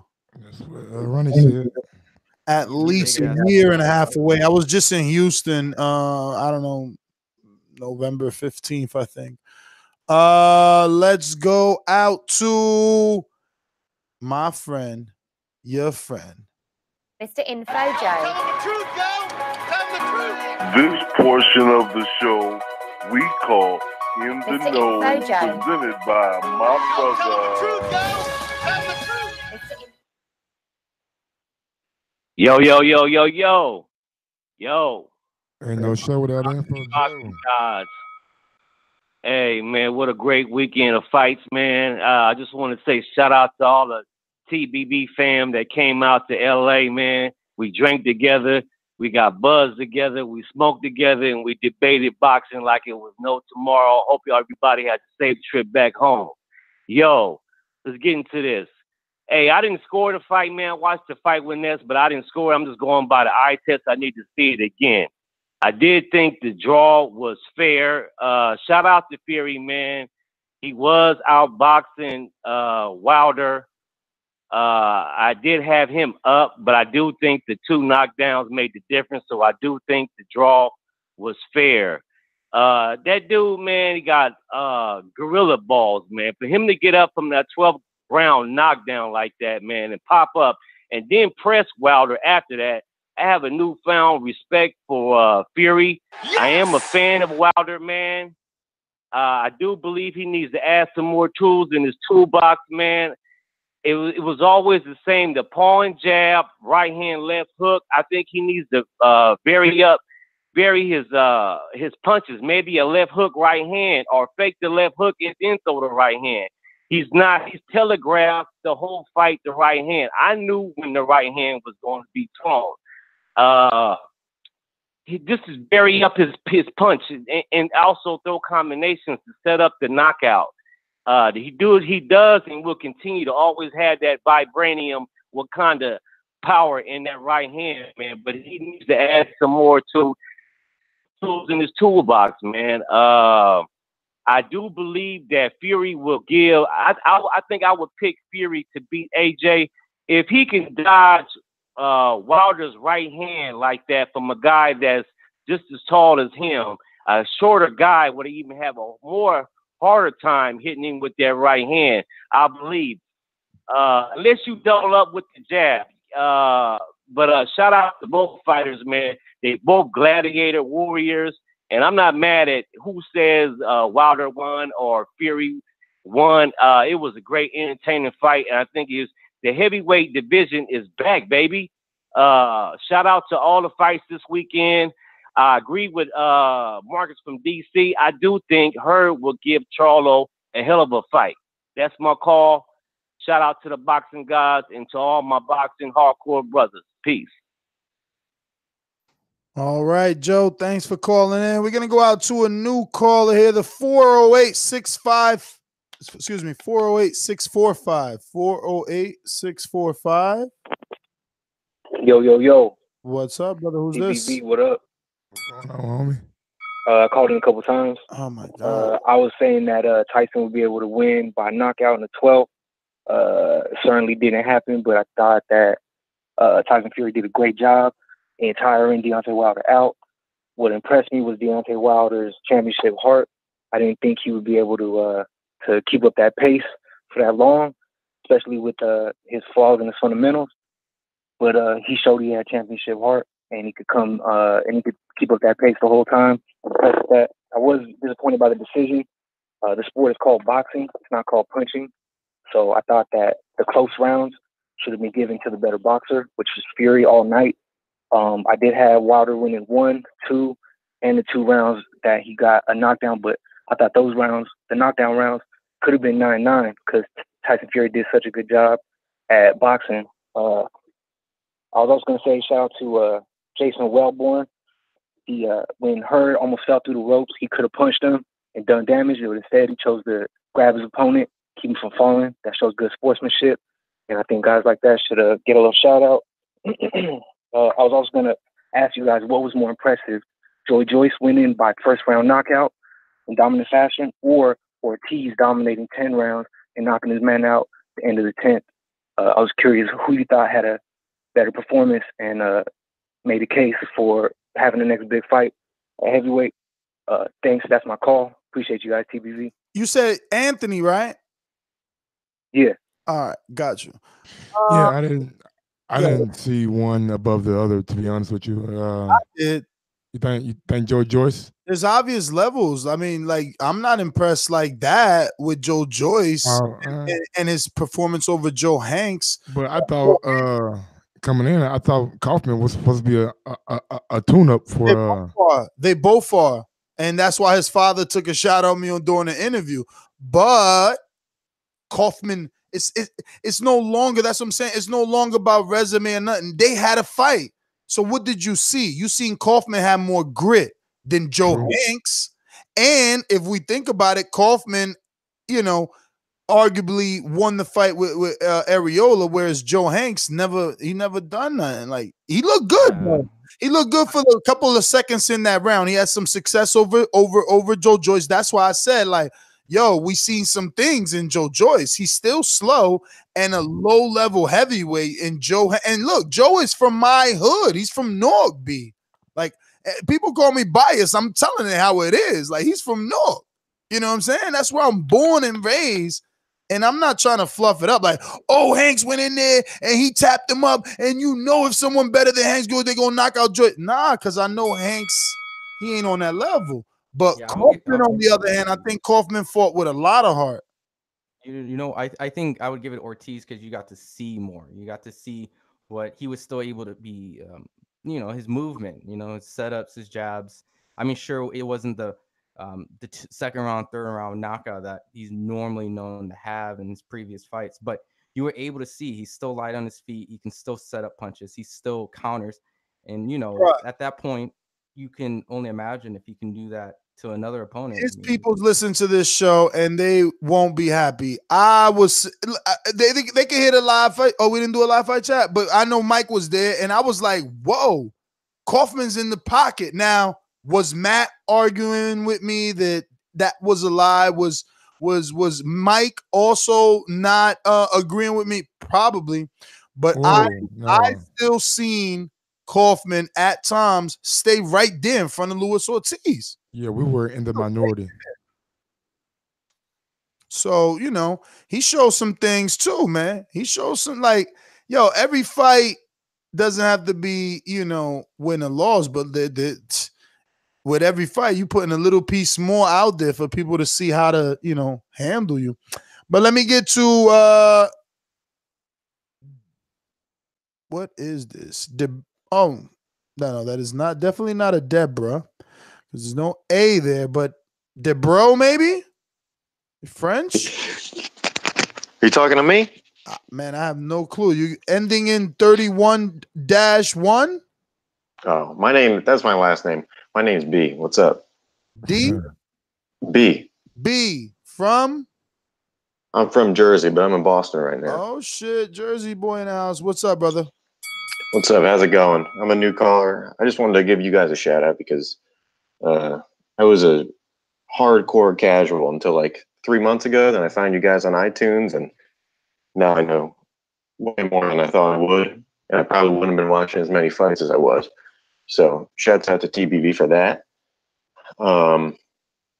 Yeah, I was into the. I don't get a lot of people are criticizing the fight. I thought a draw was okay. I mean, it gave like all the super fans what they wanted because going in, everybody was like, "Oh, either Fury's going to destroy him and it's going to be a 12-round easy decision." The sheep, that's what they were saying, and Wilder super fans saying it'd be a couple rounds and he'd be out of there.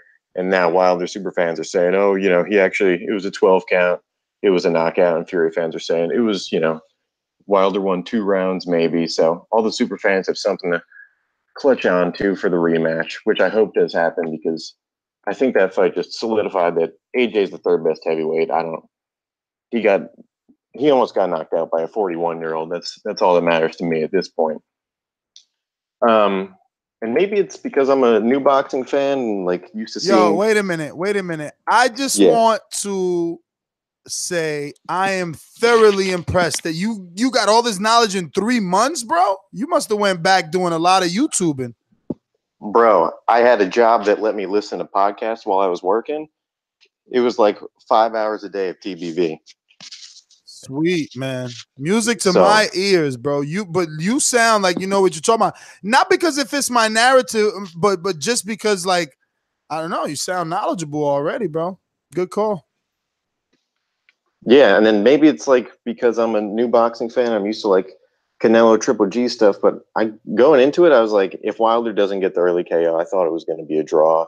And so I do kind of think that Fury outboxed him, even though I think a draw is okay. I kind of have that feeling that like a Canelo fan must have after he doesn't really win a fight. But the two knockdowns makes me feel a little better about it. And yeah, I want a second fight. That's it. That's my call. Thanks. Great call, man. Great call. Thanks for calling in, brother, and thank you for being a listener. Man, you found us on iTunes. Please drop us a 5-star review. Those definitely keep us #1 boxing show on iTunes. We appreciate it. We're gonna keep going down. There's so many callers here. Let's see. We got Joseph in Texas. What up, Joseph? What's going on, guys, man? How y'all doing tonight? Hope y'all made it home safe and everything. My opinions on the fight, man, I had it in favor of Fury. But after watching the post-fight press conference, I like what Fury had to say. He says, of course, he thought he would, and he's not going to act like he's happy with the draw. But at the same time, he's not going to cry over spilled milk. It's something that's not going to be changed. And I think if he can do that, we as fans should do that. It was a great fight. I became a fan of his from him getting up from that punch and then just really, really coming back to be the aggressor towards the end of that last round. And another thing I thought about is last night was supposed to be what made Deontay Wilder a big-time star here in the U.S. And I think with the majority of people feeling like Fury won and the way he carried himself after the fact, Fury might have stole that from Deontay because a lot of people felt he won. And despite his antics, he carried himself very professionally afterwards. And part of that is, too, I think, he was in Wilder's head. The moment kind of got to Wilder. And I can't wait for the rematch because I feel like Fury's just going to talk a massive ton of shit going into the rematch. And it's just so big. And Ness, props to you, man, on betting on the draw, man. I was thinking of doing it, and I didn't pull the trigger, and I really wish I would have, man. But that's my call. Y'all have a good one. Yo, I picked draw because I figured politics of boxing, B. Big fights. They need to do it again. I'm a doubtful ass dude, B. Like, I don't trust. So I'm like, fuck that. Let's see what we got, man. I seen Stainless. He dropped off. I hope it's the there he goes. Stainless, you know you caused this on yourself. I had you name set up and everything, and then you had something to do. You got off. What up, Stainless? He got off of TBV, so then it was a matter of looking for that number again. Without a further ado, straight to the point for those with attention deficit. I'm so repetitive, so I gotta repeat. Stainless from the streets to the deep. I'm coming with that heat. All you need to know about me, I'm coming with that heat. Yo, what up? Can y'all hear me? What's up? What's up? What's up? Ain't none. What's good with your TBV? You know, Stainless, man, 2016 hard work dedication winner, you know what I'm saying? At work again on my off day, even though I requested the whole thing to come hang out with y'all. So that just show y'all how much I love money, but I love boxing almost as much, man. Like I said, I went out to the theater to watch it, man. It was actually about 50, 60 people. They showed it at all the Regals in Nashville. There's 4 of them here, and all of them, they say they averaged about that number. And most of the crowds there were actually cheering for Wilder. First off, before I get into it, gonna give you my crow because I picked Wilder to win by knockout, and it was a draw. Yo, Stainless. Yo. You ain't got my crow? That's what's up. What up? Okay. That's what I'm talking about. What's up, Mike? You got some hot sauce for me or something? That's what you was finna say. No, bro. You got all quiet on me. I'm like, damn, I ain't know what was going on. No, I was waiting on my crow. Second off, I was actually satisfied with the decision. I thought it was a draw. I gave Wilder the first, the second, the 9th and 12th where he knocked him down in the 10th round, which made it an even draw. Even though I do feel like Fury did a lot, you know what I'm saying? He did win 7 rounds, but he did get knocked down twice. So, you know what I'm saying, you got to pay the piper on that. I don't know what the other guy was talking about with the Wilder jinxing himself with that intro, man. That ring entrance was the shit, man. We was talking about that shit still this morning. Even after the fight was over with, we was still talking about that ring entrance. So that was a hell of a pay-per-view, man. I think that was PBC's first, right? If I'm not mistaken. No, they did Mayweather stuff. If it was a PBC, I guess I didn't. None of that shit mattered, man. I was worried about the fight. Yeah. Like I say, I'm satisfied with the draw, man. I had it scored as a draw. You know what I'm saying? I agree with Ness. Tyson Fury hella impressed me with his performance, man. The only real performance I've seen from him is the second Chisora fight and the Klitschko fight. In the Klitschko fight, I fell asleep on him 3 times. So to be able to, you know what I'm saying, be actively involved and enjoying this fight and excited. I mean, it wasn't action-packed all the way through, but it was a great fight to watch, man. I wasn't upset with the scoring. And the people that are, man, I don't know how maybe they just don't know how to score fights, man. It is what it is with that. But, you know what I'm saying, I got to get back into work, man. I was just listening in and had to keep jumping off because, you know, I got that boomerang so I can get in first. You know what I'm saying? If y'all ain't with that, y'all niggas need to get up on y'all Patreon shit. As I always say, man, please make sure that you push the thumbs up. Share this to every episode of the Boxing Voice podcast. Perfect. For life, man. Stainless, thank you. Always appreciate, look, at work, anybody listening during their shift, that's why we put out so many, man, because I know what it was to need that next episode. You be refreshing, like, damn. It's like crack, B. Let me see. We got a shitload of callers, okay? No, still coming? No, coming. They've been there. Soldiers. No. Yo. No, you gonna have to holler at Dollar DiBiase. You heard? Your intro keep causing problems, huge problems. But let's just talk boxing. Whoa. Shit, bro. They hating on the gangster, bro. It's cool, you know what I'm saying? I've been having the same intro for years now. All of a sudden, they flagging shit. Yeah. You dig? Because I had the realest intro on the shoe. You know how that shit go, bro. When you're at the top, bro, everybody aiming for your head and shit. You know what I'm saying? For sure. But on this boxing shit, bro, man, hell of a fucking fight, Ness, bro. Hell of a fight. Man, I feel like Fury probably got the edge, bro, but the knockdowns, you know what I'm saying? Knockdown, that's a major key in the championship fight. And man, it looked like, man, like, to be honest with you, I ain't know the shit till I heard everybody else talking about it. Once I saw Fury on the ground, man, I was like, it's over. I'm like, this shit, the Wilder, they did it again, you know what I'm saying? This motherfucker high buck, and when he high buck, next year, that motherfucker went to fighting. I'm like, man, this motherfucker half crazy.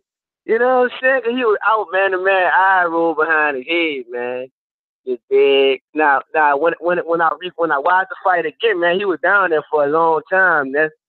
He got some extra time, bro. But man, still a hell of a fight, man. Both of these stocks, nobody lost this fight, man. Both of these stocks went up, and Joshua, Hurd and Josh, man, they gonna have to make that fucking fight. 'Cause man, they really don't need Joshua at this point, man. Them dudes can fight again. That's gonna be a big fight in the US or in the UK. You know what I'm saying? So, like, they're gonna have to tighten this shit up over there, man. And I think the draw cool. I'm cool with the draw.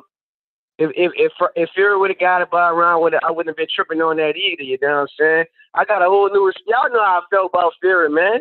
You did? That dude actually fucking fought this fight, man. That dude, he earned a lot of strikes. Win, lose, or draw, he gained some fans in the US, man. You know what I'm saying? No, I want to see the rematch, man. I think Wilder gonna seal the deal that next fight and take care of business like he's supposed to have done the first time. But man, both of these styles went up, and I got a whole new respect for Fury. That's my call. I know. Thanks for calling in. We're going out to Gary in Texas. Talk to me. What's going on, TBV? What's going on, Gary? What's going on? I thought the fight was all right. I thought Wilder would handle himself a little better, but I told you guys the bookies are never wrong. The bookmakers are never wrong. I told you that fight was going 12 rounds. No one wanted to listen to me. That fight was not going to end in a knockout. You did. Yeah.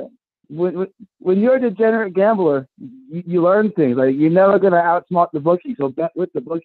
Yo, we were having that doing. conversation. We were having that conversation on the roof, bro. How the fuck do they know? Like, I don't understand. How do they know? It's a bunch of boxing junkies / math wizards in a room. Bro, I don't know. I mean, they just live and breathe this stuff. It's like it don't make any sense, football bro. Players. I mean, this is their thing. That you're never gonna beat them. So don't. You know what I'm saying? I was so mad that Usyk beat Bellew by knockout instead of decision. I'm like, what the fuck? That's what I'm saying. When something looks too good to be true, you bet the other way. You know what I'm saying? Because they're trying to suck you into making that bet. But yeah, I don't want to say I was disappointed with Wilder because he gave it hell in that 12th round. I only had Wilder winning the 5th and then the 2 knockdown rounds. I had him losing 115, 111. It looked like you hear that though, right? He had no answers. This is the first caller to say the 5th. See what I'm saying? So subjective. That's why it's important to say what rounds you score for that person. No Wilder fan said the 5th. It was subjective in sense, like, because Fury wasn't doing much either. It wasn't like Fury was. I've heard people say Fury was taking him to school, and listen, that wasn't really the case either. I just thought he did just a little bit more every round. You know, like, if you look at the totality of it, like, wow, Wilder probably did more damage in those 2 rounds. But the way you score boxing round by round, I had it 9-3. You know, and I just thought Fury landed enough with the jab, and he landed a couple of good hooks. He did kind of like the Klitschko fight. Like, he did just enough to win all rounds. But we think of that Klitschko fight, right? And you think 90 that Fury won seconds. every round, and I had him winning 12-0. The judges had that fight 8-4 and 7-5. So the judges had that fight pretty close. It might be one of those things like Bernard Hopkins where the judges just don't really love Fury's style. And it's going to be tough for him to win close decisions. You know, it might be one of those things. Gary, thanks for calling in. We're going to John in Louisiana. Talk to me. 60 seconds. John? Hello. What's up, brother? Hello. What's up, brother? Definitely enjoyed the fight. Boxing needs more fights like that. I thought a lot of the rounds were close. I'm fine with the tie because I didn't want Wilder to lose. I think in the rematch, he needs to come out more aggressive and throw combinations and disguise that right hand instead of just trying to throw it. He pretty much did the same thing against Fury that he did against Devon. Hopefully, in the rematch, he does the same thing. And I hope they don't take forever with the rematch. I would like to see it again in the spring or the summer so that maybe the winner could fight AJ. 10 seconds. Yeah, because I really think we need more unification in boxing, having one champion per division. And again, I don't like having to wait forever for a fight because fights lose interest and different things happen. And as far as for me, anyway, the fight I want to see in the heavyweight division is whoever wins out of these two and AJ. So I want them to get it done that and keep it going while it's fresh. But yeah, that's my call. Great call, man. Great call, man. Thank you for your support. Thanks for calling in, John. We're going out to Randy in Orlando, a.k.a. Doomsday's Bully. Oh, that's that Randy. Hey, what's up, man? Yo, I ain't gonna bully that bitch ass nigga. I'm gonna just say, Hey, he was on earlier, you know what I'm saying? But he heard you was coming on. that's what I'm saying. I call. Y'all need it when he's on there. I want to talk to this man. He always get off every time I call, and I don't really call that often no more. He be ducking. He feeling inside his heart. That man is scared. Is that we checked your resume, bro? You got fights. You trying to fight a novice? Randy, Nah, I don't got fight. Nah.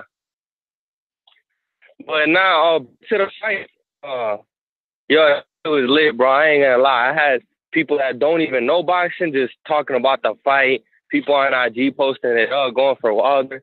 I had Tyson Fury winning, actually almost the whole entire fight, except 3 or 4 rounds that I gave to Fury. I don't remember which ones they were.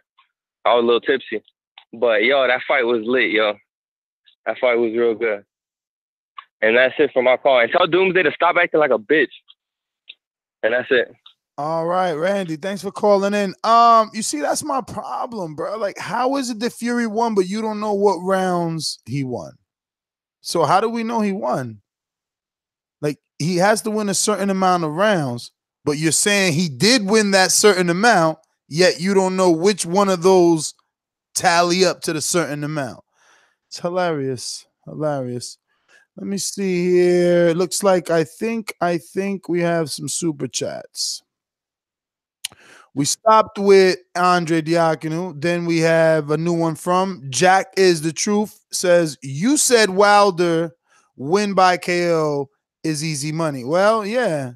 Like I told you, lucky thing for me, my app doesn't work in Cali, only in New Jersey. I didn't get to lose that money, homeboy.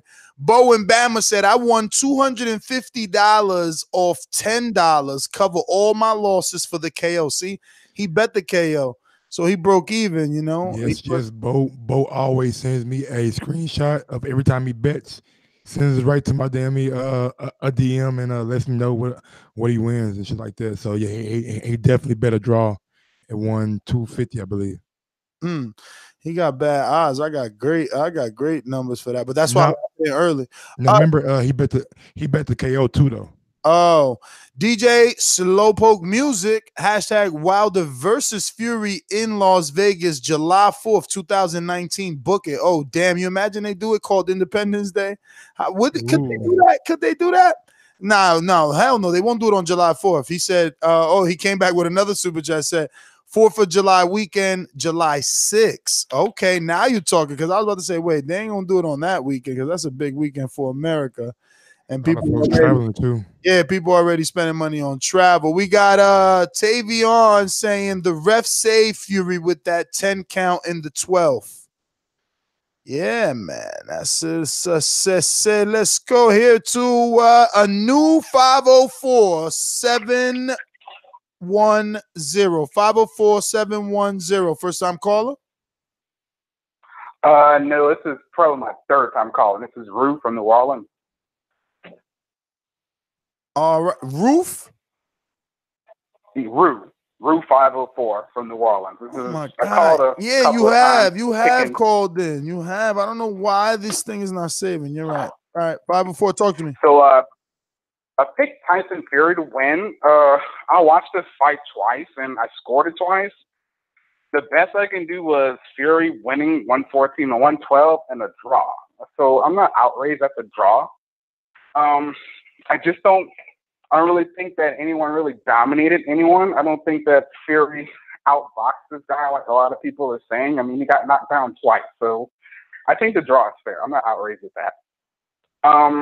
Really, the only real loser, in my opinion, was Anthony Joshua, because the eyes of the sport and the heavyweight division are looking for this rematch. And if the numbers for the pay-per-view are better than a lot of people are thinking, that's going to be trouble for him going forward. And a lot of people are going to start asking, why aren't you fighting either of these guys? So, I mean, that's just my opinion on the matter. I think that when this fight was made, that was a big disservice to AJ, and it was a real exciting fight. I was really surprised that what happened. I mean, I was really, really impressed with everyone. I got so much respect for Wilder. And if you watch this fight and you don't have more respect for the guy you didn't pick, then that's the problem. But I can't wait for the rematch. It was a great night. I hope all you guys had a good time out in LA, got back home safe. And prayers go out to Adonis Stevenson. Hopefully he has a quick recovery. Well, all right, brother. Thank you for calling in. Rue in the 504. We're going out to Sco in Seattle. Yes, what's good? What up? Oh shit, man. Same old shit. I think I was pretty happy with the draw, man. I quietly I thought Fury was gonna go ahead and win that shit. So when it before the fight, so when he got the draw, I was pretty cool with that. I had an 8-6 for Fury myself, but I was watching kind of a shitty stream. So if niggas is complaining about scorecards, don't say nothing if you was watching that shitty stream, man, because you can't really tell if them is pity pat punches or if they're landing with authorities. You know, with those closer rounds, it was really hard to tell for me. Like those ones that were just kind of back and forth, kind of lazy. You said what? Nah, that was a soundbite that got pressed by accident. Oh, okay. Yeah. So yeah, I had an 8-4, but I mean, one of them rounds could have went to Wilder for sure. But on the other hand, Wilder didn't have his best night, so I'm hoping that in the rematch he'll come a little bit more crisp. I mean, he telegraphed everything from round 1 through round 12. It was crazy to see somebody actually. He was like, I'd never seen anybody like this in boxing before. An actual sharpshooter, like literally just counting on one shot to take you out, and he was doing it the whole 12 rounds. That was nuts. That's exciting for me to see something like that. It's way different than what you're accustomed to. My pops hated it. My pops was hating the whole fight, but I liked it. I was rooting for the nigga. I was hoping he was gonna. What was your pops hating about the fight? Man, my pops is old school, man. So he was just like, shit, man. This nigga's telegraphing his punches from a mile away, and he's opening his hands a lot with his punches. He's turning these crisp punches to these kind of, you know, outside winding, slapping punches. And he just didn't like it. He's used to seeing like the 70s heavyweights and shit like that. You know, the smaller guys, 6'2", 6'3", crisper. You know what I mean? The guys that are just small and crisp. But I'm like, shit, Pops, that's just his style, and it works. Shit, 40-0, 40-1 now. But I think if not Tyson Fury, but if Wilder can develop that little, like a punch because Tyson Fury was ducking down to his right every time Wilder shot that right hand, but he was ducking down into the same spot. If Wilder could time that, like everybody else was saying, maybe throw the jab, feint the right hand, and then come down with the right hand and connect on it, I think he could put Tyson's lights out, because he kind of did already in the 10th round when he dropped him, or 9th round, whatever, when he clipped him in the temple and put him down with the slapping shot. If he can time that, if Tyson's going to do that same thing over and over again, it could be lights out for Tyson. But on the flip side, if he can't, then Tyson will probably walk away with an easier win the next time around, because he's danced with him before. So that's what I got with that one. Well, thanks for calling in, Sco. We're going to Dominic in Seattle. Talk to me. There's only one Deontay Wilder. At the end of the day, that was a good fight. I still think that the refs took forever to count and gave him a lot of time to get back up. I also believe I gave Deontay Wilder I'd say the first, because he was throwing a little bit more in my eyes, and then the third, and then the 9th and the 12th, a little bit in between. Like they were both kind of scared to touch each other, because let's say one has technical boxing skills and the other one has a strong right hand. So I feel like they both were still hesitant still in the later rounds. I still believe that Deontay won, because if I go back to like Floyd Mayweather versus McDonald or Ward, they came back from pressing the other fighter, and they won because they had highlight hits. And if you type in Deontay Wilder versus Tyson Fury, you're gonna look at a knockout. So that's a highlight. So in my eyes, in my dad's eyes, was watching the fight, Deontay won. He had 2 knockdowns. That's the history of boxing, right? So that's my call. Dominic, thanks for calling in. Let me get to who do we got here? I got to do some searching. A lot of numbers, bro. Hey, that was dope though. Have J-Rock come out though. I definitely was telling a whole bunch of people to say that should be an entrance song. I don't win. Was I was like, someone should come out to this. So I was just happy that song came out. I didn't know who that guy was, but I heard of the song. I remember we talked about that. It's part of TDE, the Kendrick Lamar kind of. Sorry, it's all music, man. That shit was dope, having him and the game too.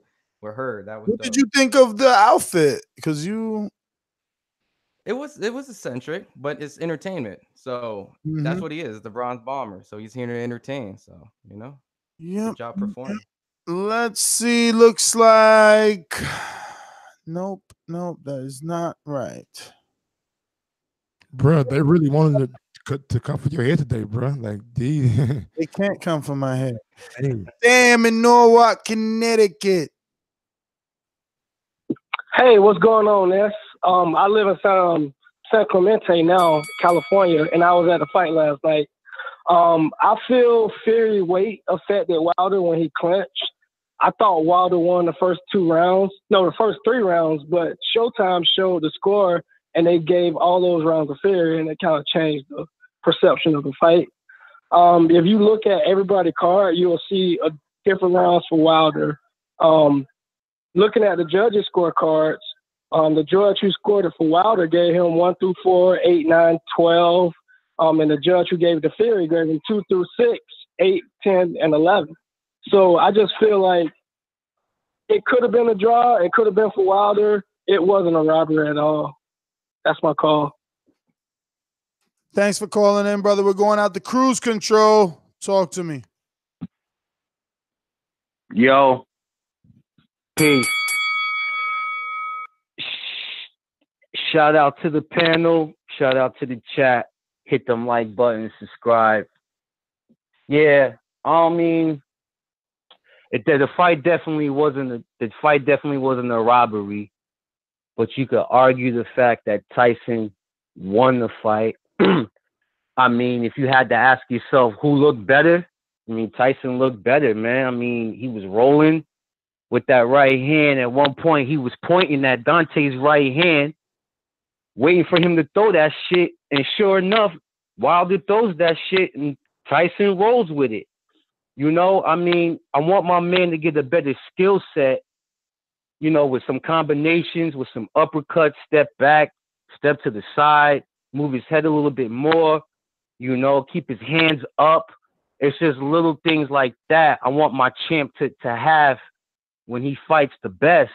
I mean, to go in there and not seize the moment, like a couple of callers said, man, it's disappointing because my American champ should be better in skill, IQ, and, you know, the persona is there, but the skill set is not, man. Let's just keep it a buck. And, you know, Fury, man, he showed me a lot with that knockdown and getting back up. Yeah, I mean, I could give a fuck about the count. It was a good fight. You know, I'm gonna just say, you know, with all the theatrics and the crowd was into it, it was lit. And Fury showed heart, man. He got up. You know, he threw his hands a lot more than the Klitschko fight. So we can't say he didn't throw his hands. He threw his hands. Yeah, he was a little bit timid, but yeah, you're gonna be timid with a guy who can knock your head off. Point blank, period. You know what I'm saying? It's just what it is in boxing. But I've always been a fan of Fury, but he showed a lot more than what I expected. I was impressed with Ortiz. Ortiz did okay. I mean, I like what he did in there with old boy Kauffman. I like Hurd.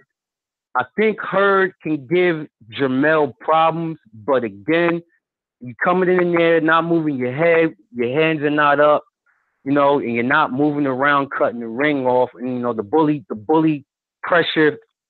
I mean, it's gonna be a problem when you got a skilled fighter in front of you, man. These guys can move, they can duck, they can shoot back. It's gonna be a problem. But anyway, man, y'all keep it trill. Next, shout out to you for the hard work. Mike, you're doing your thing, and everybody else. I'm out of here. One.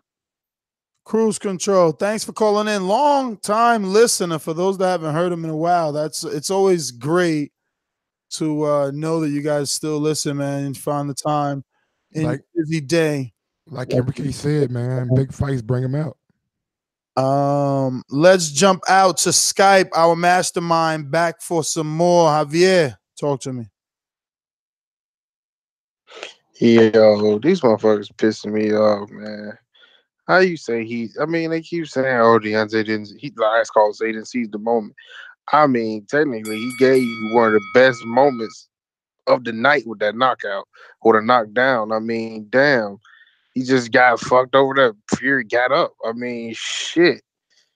I mean, people acting like, okay, they saying he got outclassed. I've never seen somebody get outclassed and knock a person down twice. Like, knock a person down twice, and they didn't get. I didn't see Deontay really hurting the fight at all. People saying he got peppered. I saw touch jabs. I didn't see much. I said he threw a couple good right hooks. Fury did, but from that point on, I mean, really, it was a lot of touch jabs. Most shit didn't even affect Deontay. I don't understand how motherfuckers keep acting like Fury just went out here and just goddamn ran a roughshod over Deontay. Shit, if we want to go back to Fury last fight, he fought Klitschko. Well, not last fight, but this last relevant fight. When he fought Klitschko, I mean, that shit was horrible, but you could clearly see Fury winning against Klitschko. You cannot tell me it was a clear 8 rounds for Fury. It wasn't a clear 8 rounds. If you look on the scoring by all the judges, I understand there's judges, but I'm just saying, every judge had it close. Even the judge that had it for Fury, they said 114-110 on the mic, but it's 114-112 on the actual scorecard. So that's 1 round by that judge. I mean, so how you get outclassed, but everybody sees it. Nobody's told me, oh, well, it was just a blowout. Like, some people say he won 2 rounds, and that shit's stupid. If you say he only won the 2 rounds, you knocked him down there, and then fuck it. You just was watching just for Fury. This shit don't make sense, but fuck it, I'm out. Javier, good call, big homie. Thanks for calling in, Javier. We're going to go to Travis in Michigan. Talk to me. Yo. Yeah, I got done watching the fight, but I really didn't get to look at it because I ordered it from work. I worked on Saturday. They told me I had to work overtime, so I was screwed anyway. But overall, from what I did get to see, it was a good fight. The 12th round, I really didn't get to see that too much because I was so excited for the knockdown. I didn't really see the long count. But then when I seen it, I was like, oh, hold up now. I seen the replay. I was like, he really knocked Fury out. That should have been the end of the fight right there. Other than that, I have to look at it again next Saturday. Overall, I mean, it was a good fight. Good card. I mean, that's basically it. That's all I got to say about that. Travis, thanks for calling in, and shout out to you, brother. I hear your treadmill. That's exactly what I'm talking about. You are those that I'm speaking of when we're doing this show. I know that we got our truck drivers out there, you know, even our Uber drivers, people that's always could pop in the headphones. You know, right now you on your treadmill getting your walk on, listening to the show, man. This is exactly what it's for. You know, being live is amazing. Having high live numbers is amazing. But, you know, the fact that it's accessible on demand and you guys could take it with you, I appreciate that. And every listener. That being said, Gabe, Salt Lake City, what it do? What up, Gabe? Yo, what's going on, TBV? Yeah, I called in yesterday on the preview, you know, last minute prediction, and I told you guys, I said, what's going to happen if it goes to decision? And, you know, I asked you guys if you thought Fury would get robbed or what would happen. Nash, you alluded to the betting lines, but you didn't tell me you fucking bet the draw. If not, I would have put at least $10 on it like you too if it was going to win me $370. Shit. But that being said, I don't think it was a robbery either way. I think it could have been scored either way, so I'm fine with the draw. It's kind of reminded me of the Canelo Triple G, the first one that went a draw as well. The only thing is people ain't complaining about the scorecard with Adelaide Bird compared to the Mexican judge. I don't know his name, but, you know, I just watched Narcos Mexico, so I wouldn't be surprised if that judge was in the pocket after watching that show. But, I don't know. I don't think you can complain about it. I think Ron was also alluding to the fact of who benefited from the fight financially the most. And I think it's going to be Fury because guess what? The two guys that don't want to fight or can't make the fight happen between AJ and Wilder, that leaves Fury as a third piece. I think he can maybe make them outbid themselves to make him either get that AJ fight in the UK or the rematch with Wilder here. You know, I think the rematch might bring more money here if the UK got to see those pay-per-view numbers. And also I want to shout out Charlo, man. That dude's a beast. Love Charlo. Lions Run Boxing. He went in there, pretty much I think he punked Hurd.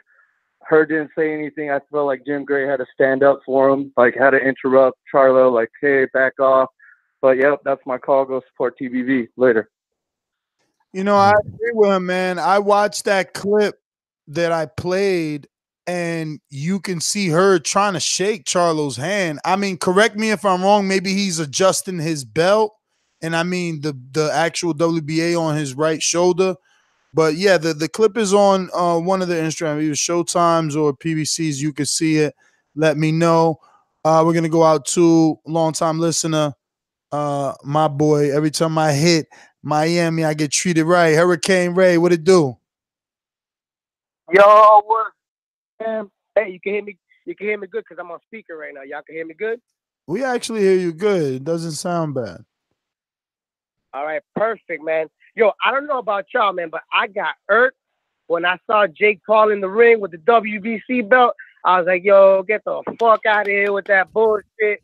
Coming around here with that shit. First of all, Ness, yo, what can you do about sanctioning border wars with WBC? Because, yo, we can't have that fool parading around with that WBC belt like he won it justly or something. You know what I'm saying? I mean, I'm not a hater, but that shit hurt me. Let me get down to the nitty gritty though. What do you think about David Ortiz, yo? What do you think is up next for him? And David, I don't watch baseball. You talking about Lewis? Yeah, King Kong. King Kong, I don't got that much time. Ness, I got to get off these points. Correct me later. But listen, though. Hurd, what's up with his performance? Because that's supposed to be the next super fight with Charlo. I mean, I don't know. I didn't think that shot landed on the liver precise, but I guess it did enough to put that man down. And, maybe he was in the pocket. He didn't want to get back up and continue fighting. But, man, that was a lackluster performance by Hurd. I don't give a fuck. That shit was whack. Then, if he's going to perform like that, how's he going to do against Charlo, yo? But I guess that's yet left to be seen. Now, in regards to Wilder and Fury, man, I told you, man, Fury gonna back that shit up. And he came in to fight. I told you, man, y'all sleeping on this fight. And y'all thought it was gonna be easy for Wilder just to walk in. And I'm a Wilder fan. I'm bomb squad all day, but I was like, man, this man's not to be taken lightly. And he proved my point. What a warrior coming back and from the knockdown, both knockdowns, and continue to put on that performance. The other thing, is Tyson Fury the best boxer in that division? I think clearly he is. He's the best skilled boxer in that division. Yo, and another thing I wanted to ask you is, what's up with Wilder? Does he put in the road work? I mean, does he run? Because I think he gasses out, man, and I don't think it's because he's trying to go for the fences. Because that heavyweight punch output is not that much. But and he looks conditioned, man. He comes in at 5%, maybe 3% body fat. He looks in tip top shape. But does he put in that work? And what else, man? What else I want to get off here, man? Let me see.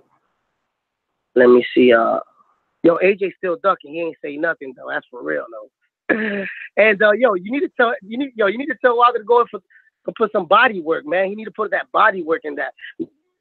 Maybe kind of have Fury backing up against the ropes, but he ain't throwing that many body shots, so I don't think he was able to put him away because of that. If he would have landed some body shots and then landed on top, he would have. That's it. That's my call, yo. I go out for my points. Hurricane Ray, thanks for calling in. I don't know. He's like the second or third, maybe even more, have said it, that Wilder was getting tired. I mean, he continues to prove that he got power late. Like, if you're tired, you don't have power. Like, I heard someone complaining that after, he dropped them in the 12th, he went backwards. It's like, dude, it's the 12th, and he did that. I just think that people see him breathing out of his mouth, and that's what they equivalent being tired to, but maybe that's just something that he does.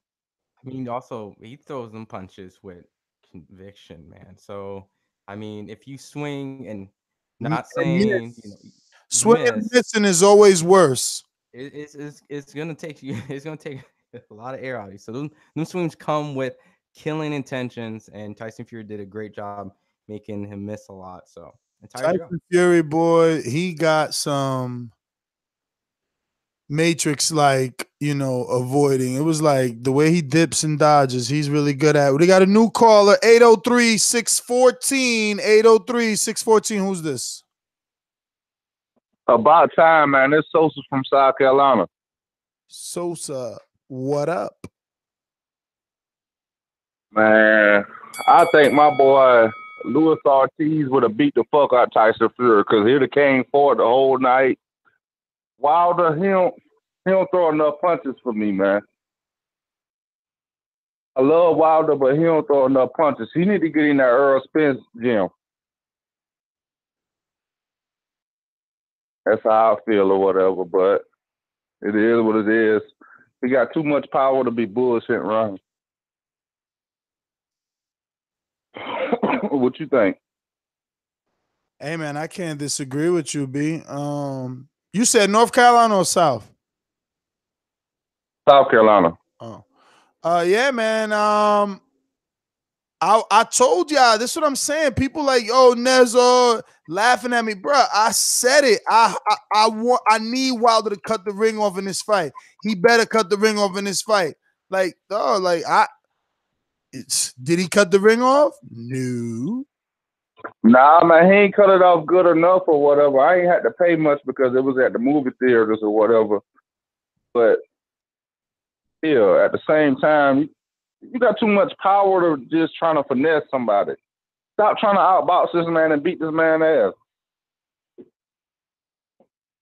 I don't think Tyson Fury could beat Luis Ortiz, even though he did a great job at cutting the ring off last night, but he's better than Wilder at cutting the ring off. Yeah, man. Well, we'll see. We'll see what's next. Yeah, man, that's my call. First time call. I'm gonna be calling in every now and then or whatever. All right, Sosa in South Carolina, brother. Thank you for calling in. Perfect. Do it, man. Oh, we got through it. Damn. Ready. I'm ready too, bro. I'm hot. I need to shower, eat. All Still that. gotta eat, B. I'm hungry. Motherfucking. Man, gotta make a baby real quick. Oh shit. B. Oh shit. Oh, no final thoughts for me. You know how I feel. You seen the fight. We want a rematch or something better. I'm your host, Nesta Giz. Instagram, Twitter, @NestGTO. The sheep will never win. Dun, dun, dun, dun. Follow me on IG at Gross1911 or on Twitter at Gross2312. I'm not gonna give you anything much. I'm gonna let Ron give some historical fact on when something happened back then and whatever else happened. Yeah. Well, you can find me I got a new Twitter handler, so Ron G FIQ, so Fighter IQ. But Emmanuel Stewart predicted a showdown before he passed away, so we got it. 2018. We got the two fighters, two stories, two styles, produce a fight, entertaining, drama filled. We got boxing skills, power, knockdowns, and of course controversy. But what was pretty cool in the last 2 years, we got AJ that overcame adversities with Vlad. We had Wilder that overcame adversities with Ortiz, and now what we saw was Tyson overcome many different knockdown adversities from Wilder. So this new era of heavyweights, all we can ask for is more. Congrats to Oleksandr, as well as speedy recovery about Adonis Stevenson. I want to highlight one thing is, there was this big cloud around Adonis Stevenson, and everyone was kind of like rooting. It felt like the media was writing negative things about him. So once he was actually reported as hurt and there was an injury, the whole boxing community gathered around and moved their difference aside and wished for him to actually have a speedy recovery and didn't want him to have any type of life-changing injury. So with that, I thought that was pretty cool, just because of, like, in boxing history, a lot of these guys risk their lives all the time. And we have to remember, we're not the ones in the ring. We're not the ones that are getting punched. So with that, respect to all the fighters that go in there and to entertain us. So, shout out to boxing. We had a big win, regardless if it was not the decision that you want.